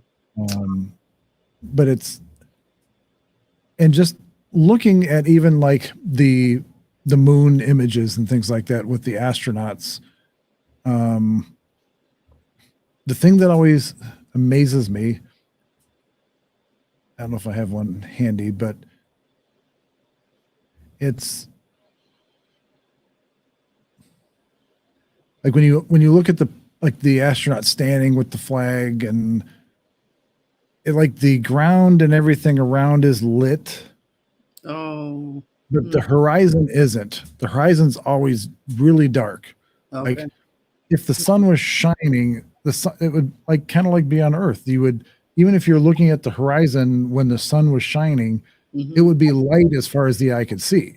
Yeah. And there wouldn't be like a dark, I mean, you would have the dark horizon of space, but Right. you would still, the ground leading up to that horizon would be lit as well. Yeah. So Wow. They didn't think through these details, John. I think because the nation and the world, rather, was just so innocent in a sense, like this, space race and all of that. They got us into it as a contest against Russia. And I think that, the whole thing, like drumming up all the patriotism so you don't question these things. You want to win the space race. So, many children dreamed of going to the stars, and I could see how they got us all. That's always funny to me. Like, nobody questioned this, huh? We were just so into this is like one of the most famous video clips of all time of this lander taking off. It's like, oh my because the camera followed the vehicle all as it went straight up. Unreal. So unless you had advanced technology then that was able to track that, like you left a camera on the moon that was able to track that, somebody who had to have stood there and took that. And it's like, you left that person behind, and how did they get it's like, no wonder we can't go back to the moon. I think it's like they're leaving people there all the time. They can't they can't go back. Unreal. It's so good that we're able to see through these lies, is all I have to say, because this is keeping many people from their relationship to Jah, is believing these lies. And I'm glad that the veil is being taken down from our eyes to see that and question, because they make you feel bad just to question. I think it's healthy to question things. Yeah. I mean, and that goes to or speaks to life in general. Even our current situation politically and otherwise and around the world I grew up in, you could have people that had completely different opinions about a subject, but still be friends, Exactly. and still have normal civil conversations with each other. That's right. And not troll them, because you know what I heard, that for the people that were back to the flat earth, the firmament and the whatever, I heard that early on, it was so hard to be a flat earther, as they call them, because they would send, like I said, Neil deGrasse Tyson, but trolls and different things. Like if somebody had a channel that was more flat earth, they were attacked so brutally. And like, why? Just like you're saying, if I had a friend who was like a flat earther, and that's those are the terms too, to make it also seem loony, is to say flat earther. But just like Trump supporter, or whatever. It's like, it makes you sound like a kook. Right. And it makes people not want to be considered one, because they know division. It's still always about division. They know that you're going to be persecuted to be that person in that category, so that other people are like, I don't want to go through what they're going through, so I'll just be quiet. I'll be right on the fence. Right. And so it was really hard for those early people that promoted something different from the cosmology of NASA. So they went through a lot early on. I have to commend these people for being brave enough to even say that they believe this, because you should be allowed to say that you believe this. why get attacked? I'd rather listen to the person. It took me Mhm. a while to warm up to it, but I think it was, again, it was B.O.B. and it was somebody else back in 2020 that started talking about it, but they just pled with us. They said, please just listen to this. And I said, Mhm. okay, let me listen to it. But I was sort of like smirking, Yeah, right. But then, I circled back to it. Yeah. I came across the Midnight Ride. Like I said, David Carrico, John Pounder, they come from a biblical, so they're grounded in Mhm. biblical truth. And they talk about giants, they talk about Tartaria, they talk about mud floods, they talk about all of this stuff. But Midnight Ride. Midnight Ride, David Carrico and John Pounder. If you go, it's the channel is also called Now You See TV. You will stay on that channel, John. I promise you, and anybody listening, I promise you, their content is going to just pull you in because it's ground in biblical truth. So I And really love their content. that's where I won't say problem, but that's where my issues have been in the past with Christianity and my beliefs and that kind of stuff, because I was always questioning stuff and I was so open-minded as a kid. Mhm. I mean, my whole life I was. I I questioned everything, and then when the X-Files came out, I was like, "Oh my god, I got a show after my own heart," kind of thing. Right. Right. The thing about religion, whether it's Christianity or otherwise, but I'm gonna specifically use Christianity right now. When I was a kid, being a fairly intelligent kid and questioning stuff and being more science oriented, the wizard and warlock side of things. This question I would always ask my mom or a pastor. I could never get an answer that satisfied me. Even to this day, I'm gonna have to ask Charlie Jordan and see if he can give me a good answer. I don't want to ask Delora because she'll come and she'll hunt me down. But sorry, Delora. What? No, the Lord won't. she won't hunt you down. Well, I here's the just thing. Wait till you hear it first. oh, okay. um, and this doesn't change my belief in God. This doesn't change that. But when I was younger, it did. Oh. I would always have the questions, because when you kind of get into the college age, you tend to be more liberal anyway. Especially if you're living on campus and you're not living at home, you tend to be liberal minded being on Yes. a college campus. Mm-hmm. Usually, I'm not saying everybody does. But this is the question that I had, knowing the age of the Bible, knowing when Jesus was crucified, that kind of thing, and then Christianity starting and the Bible coming together, that kind of stuff. My question was, there are other far older religions on the earth than Christianity, and what makes them less valid as religions? Like even like in ancient China and Japan and that kind of stuff, India for that matter. I mean, that predate biblical references or scriptures and that kind of stuff by a lot. So that was as a kid, that was my struggle. Was Mm-hmm. like, okay, how does this fit into the Christian world? All these other religions that have been around as a practicing religion for a longer time. And Mm-hmm. it's not, again, not meant as a slap to Christians or anybody else. It's just a question. Question I've posed a lot in the past, and Mm-hmm. nobody has been able to answer it satisfactorily to me. But I haven't really asked the question a lot lately. And since I've been spending a lot of time, walking in the Holy Spirit and getting saved and that kind of stuff, I don't think about it as much, Okay. but that little thing in the back of my head Mm-hmm. still's like jumping up and down, like, Mm-hmm. ask the question, that kind of thing. Yeah, So, I think it's good. A lot of questions like that, I believe people who are scholars of the Bible, they should at least be able, especially if they've been a scholar for many years, they should and be not able to dismiss at it. least discuss it. You know what I'm saying? Like discuss Mhm. what you're saying.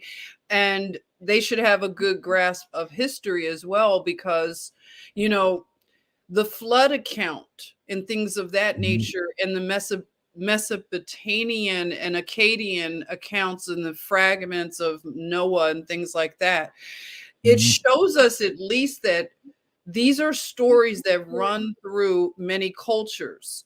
Now, what they did with the narratives, some of them with their other religions and things like that, they mixed in and maybe changed stories.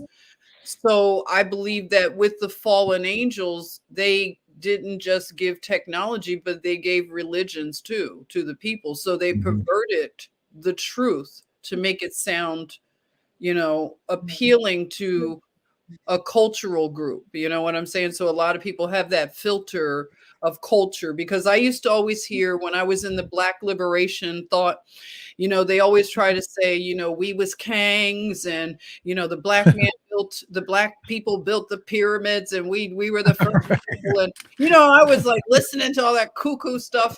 But, you know, it's like this.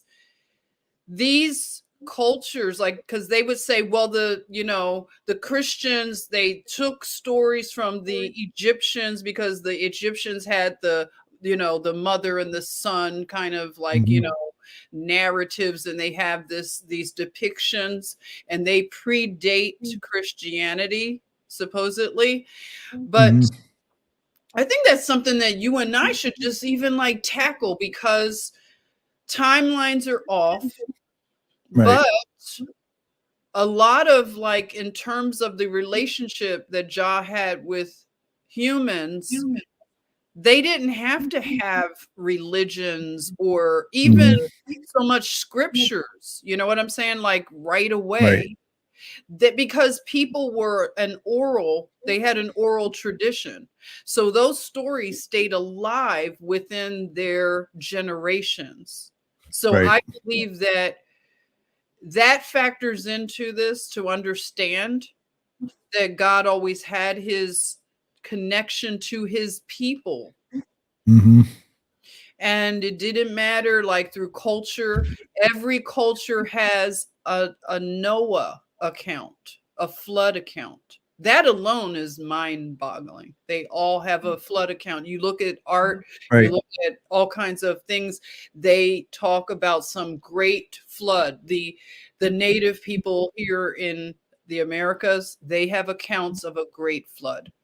So it's all about the pre-flood, that whole like time period. I'd love, like, you know, that's something we could put on our list. And I think we can have an answer for those things.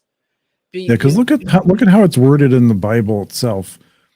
When God speaks to like Moses and others, refers to himself as like the God of Abraham or the God of Israel, the God of like of a specific people in a specific country or a specific area.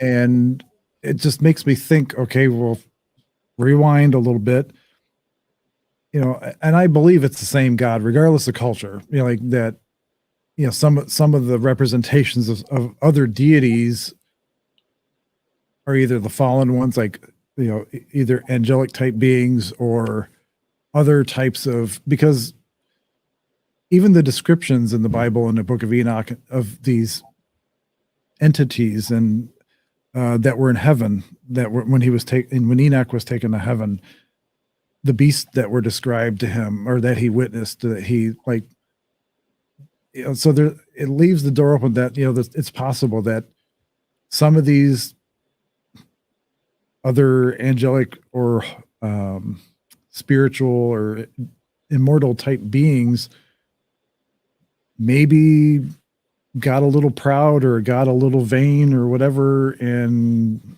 made themselves appear as a god, you know, to a certain type of people or to, you know, whatever, for that adoration or for, you know, to, you know, jump in bed with the women kind of thing, or, you know, to have a taste of power. I want to be just like God, or I want to, you know. Exactly. So I'm open to that possibility, like that kind of stuff happened in the past, you know, pre-Christianity, you know, that kind of thing. Yeah. Because the way the Bible's written, it makes it sound like it's like an absolute.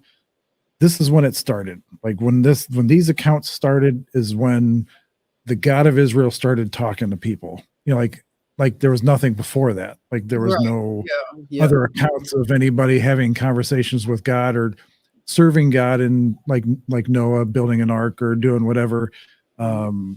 Just so, and again, I think that, you know, maybe they're, you know, human influence in the way the Bible was assembled and, you know, that kind of stuff to make it look that way, to make it, even though God has had other conversations or other interactions previous to that, maybe the Council of Nicaea or whatever decided, well, starting now, this is really only about Israel, and, you know, from this point forward or whatever.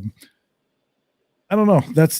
Those are the questions I still have, and I don't want to sound like a hypocrite to people that I, you know, have a lot of respect for, and, you know, I don't want to seem like that kid that's always asking dumb questions or, you know, that kind of thing. I only ask questions because I don't understand or because And I think it's good to ask questions. God wants you to ask questions, I believe, because he can stand in truth. Anything that can't be questioned needs to be questioned, right? And I think that's why God loves children, and he wants people to be childlike in nature. Yes. Because they're always questioning. They're always, you know, yes. The world, the universe is the limit to kids. And like, so everything is possible with children. Absolutely. And there's no, like you said, no absolutes, no, you know, and that's kind of how I imagine myself, as having a childlike curiosity about the way my brain works. If I don't have an answer for it, I'm going to make something up. My brain's going to make something up to fill the gap. And until somebody tells me something different, or like I said, I'm always 100% open-minded, and it doesn't matter what subject it is. I don't care. I am open-minded if it makes sense and it seems logical and it can be backed up in some way. I'm all for it. I'll admit when I'm wrong.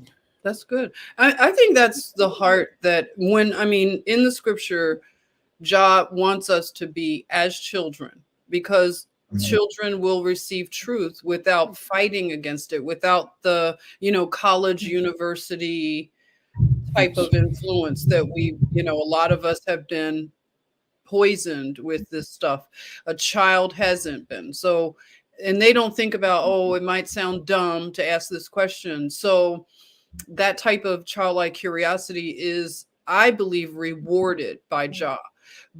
He promises to lead us into all truth and understanding. So when we lean harder into him and ask the Holy Spirit, who teaches, instructs, and leads, like it could be like, okay, you turn your computer off or you do something and then bam, you come across something or someone that will answer that question. It may not be a person. It could be that you come across something in the Bible that answers the question, or in a dream. I believe now we're in the time of the supernatural revelations that, as he said in the book of, is it Amos? I will pour my spirit out onto all flesh. Or is it Joel? That's what I feel like. Other people's dreams. Like literally, I hear this like from Charlie and everybody. I had an amazing prophetic dream, and then my dreams. I'm not going to be able to stop. Where do you find this? Oh my God. If I could describe what I'm trying to explain right now in a picture, that's it right there. Oh, I'm done now. I'm done with that. But yeah, I hear like Joseph and Charlie and everybody and Delora, everybody's talking about these like Manny and Robin Bullock and all these other people have all these amazing prophetic dreams, vivid dreams about like the Lord spoke to me. This is the kind of shit I get in my dreams right here. That's great. I love it. So, well, I'm done now. I'm done for. I can't go on after that one, John. That was the meme that did it for me. Yeah, I have something for everything, I think, but oh gosh. Okay.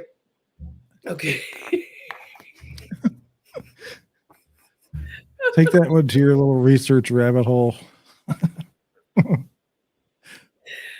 So I also started this week on my Telegram channel and on True Social and stuff like that.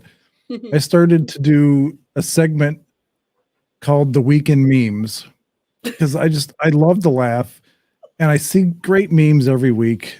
And of course, I save all of them.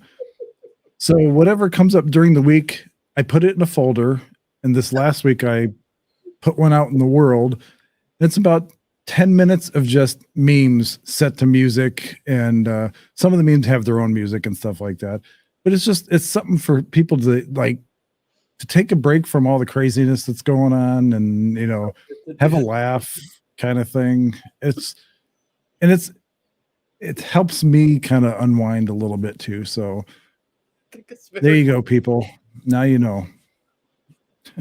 Memes are biblical. They were in the Bible, I think, somewhere. God wants you to have memes. Oh gosh. That's so funny. Oh, wow. Yeah. That's good. It's one of those things you can't unsee. So like if it's ever brought up in the future, you know exactly what I'm talking about. Right. Right. That was good. That was funny. So here, I'm just going to play a quick little clip of the Stanley Kubrick thing, and we'll end with that. And then I'll be giggling all night. Welcome to my world. I laugh at the dumbest stuff, but at least I laugh. And like you said, God wants you to have a childlike nature. To me, I like laughing. I like Me too. laughing. I mean, there's just... I think it's necessary.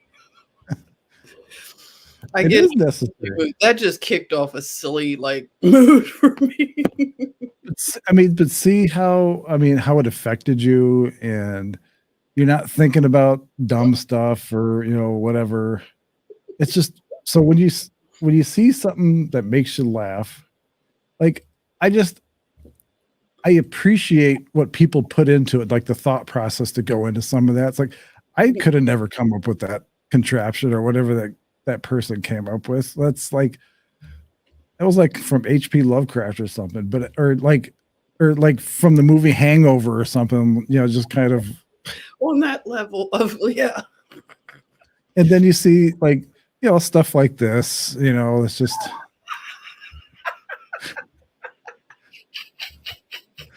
that's creative to me. And it's funny. That's really creative.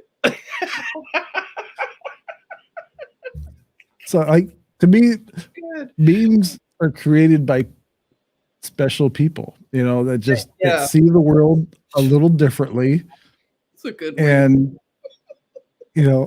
it's like, how could you not think this after reading that?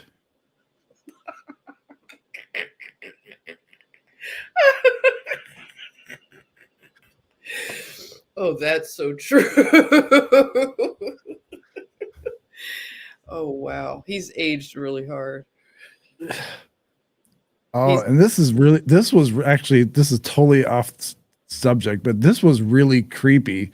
I put it in the memes of the week this week, but I usually don't believe the videos like where people say that the video will say what you're thinking, like whatever the object you're looking at kind of thing, and it'll say it no matter what it is.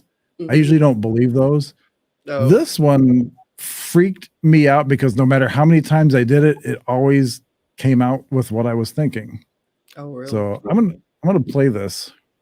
I won't say anything because you have to look at what she's pointing at and then listen. You will only hear the word you are reading.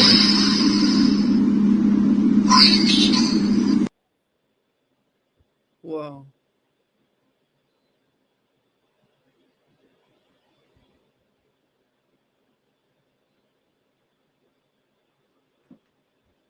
You will only hear the word you are reading.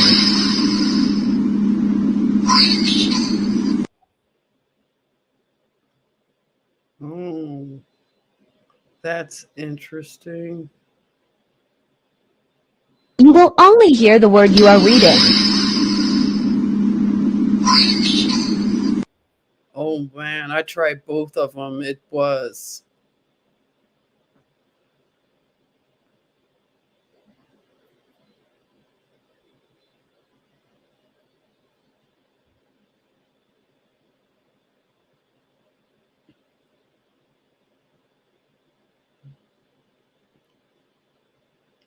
Volume. Oh, Okay. geez. No, I was muted. Because I didn't want an echo. So Right, I know. Yeah, the echo. I keep What were you forgetting. saying? Oh, I was saying that for people to lighten up, enjoy yourself, unplug, take a break, do whatever makes you happy. Go walk the dog, go stick a fish at a chicken or something, and put a cigarette in its mouth, or do whatever makes you happy. That gives you a way to unplug from the clown world. And if you haven't seen the new Matrix movie, I had a number of people tell me, "Oh, don't see it. It's crap. We don't, it's not any good." Yada yada yada. And of course, that's going to make me watch it because I absolutely love the first Matrix series, especially Yeah. the first two movies. Definitely. Third one was First two are brilliant movies, especially the first one for the time it was made and for the content that was in the movie and the concepts. Mhm. Brilliant movie. Yeah, I And agree. then, of course, Keanu Reeves came out not long after that saying that it was a biography, and of course that got people all riled up, like we really are in like some kind of simulation kind of thing. Mhm. But I watched the new Matrix movie. I went into it with an open mind, like I do everything else. For like entertainment value is what I was looking for. Right. It didn't have to blow me away conceptually or anything like that, or special effects. Mhm. Just entertainment value. I was pleasantly surprised because it was better than I thought it was going to be because of what people had already told me. Like this is whatever. Nice. But so if you know the story of the first trilogy of movies, it's a continuation of the thought process of those first three movies. So Okay. taking that into your noodle when you watch this movie, it makes sense. The movie makes perfect sense. Like as a movie by itself, it probably would not be a good movie or be like as landmarkish or world shattering as the first movie was when it came out. Mhm. Because this one, I think people are taking it out of context, like they're trying to see it as like a reboot or something, or a new movie on its own kind of thing. Oh, okay, not a continuation. Right. But it is definitely the thought process and the idea of the movie is a continuation of the storyline of the first three movies. Okay. And I think people were expecting something different, but I enjoyed it. I thought it was a great movie. Oh. And it even kind of more, I remember when I first saw the first Matrix movie, how people were blown away by the concept, like, are we in the Matrix? Or like, remember, like the whole thing was, what is the Matrix? Like Right. that was the question. Like before the movie came out, like, what is the Matrix? Yeah, it was such a new concept at that time, ground shaking, but Mhm. you've opened my mind up to checking it out, the newest one. I didn't even consider watching it Yeah, it's a cheap rental. Like if you have Voodoo or something like that, it's a cheap rental. It's like $5 or something. Mm. And but very entertaining movie. It was, Okay. if you take it in that context, I really enjoyed that movie. Okay. And like So- I have recommended for anybody listening, and if you haven't seen this one yet, is the Noah movie. I was pleasantly Actually, surprised. no, I have not. I got to write that down again. I recommend that because I went in I was fully intending to troll this movie, laugh. That's with Russell Crowe. Russell Crowe. I thought Hollywood was going to pan, the whole account of Noah. So I went in just with that expectation, and it surprised me. This movie was so well done. I believe for Hollywood, I was shocked. Oh, good. I'll have to watch that one. Mm-hmm. So now I got to watch Noah, and I got to rewatch Ben-Hur, because I think every time I watched Ben-Hur in the past, I was like always falling asleep. Yeah, I need to see those too. It's like an epic movie, just like the Ten Commandments. Yeah, I'd like to check Ben-Hur because I wasn't interested as a child in that movie, but now I would consider watching things like that. So, well, for anybody that's still on, looks like there's 5 people still. Hey God there. bless you for hanging out and sticking around. I know this was bordering on Jennifer Eason territory length here, and for her night school, her night class. That's right, the crazy night class. This was fun. Yes, it was fun, and I think we've made the decision. So next week we're going to talk about Easter Island. Oh wow! And we'll do our old little digging on Easter Island, and that'll be fun. So we'll do that next Monday. Oh, good. And if you guys have any other suggestions, by all means, drop us a line, and we'll look at anything. We'll, the world's a big place. There's a lot of stuff we can talk about. A lot. So with that being said, I'm going to put Jennifer's link in the description. So by all means, check her videos out, because she really does do a lot of research. I mean, she literally goes underground for days, and then boom, that's right. John won't hear from me. I won't text. I get so into it, John. And then when I come up from the hole, I'm like, hey, everybody. Then she bursts this thing into the world. So that's it's a process. But they're great. I could say without question, every one that I've ever watched has made me think about something I've never thought about before. Oh, and good. Because you have a different perspective, like you come at it like your architecture angle in that kind of perspective, so it's a unique perspective on some of these videos. Like each one's different, but it's an interesting take, because you don't see it 100 times on YouTube, like the concept of it, or like people aren't rehashing the same look or the same take on something. So it's refreshing to see. It's fun to watch. So good. I asked Ja to give me like the ideas, and he comes through.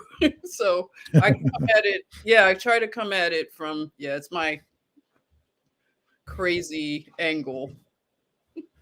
Yeah, and it's fun. This is what it's all about: having fun, and doing things you like to do, and just unwinding for a little bit. Like this, if you've ever created something, whether it's a video or a piece of music or writing or whatever, the creative process, if you're into it, takes a lot out of you. It really takes a mental toll, it takes a physical toll, because a lot of times you're not eating on a regular schedule, you forget.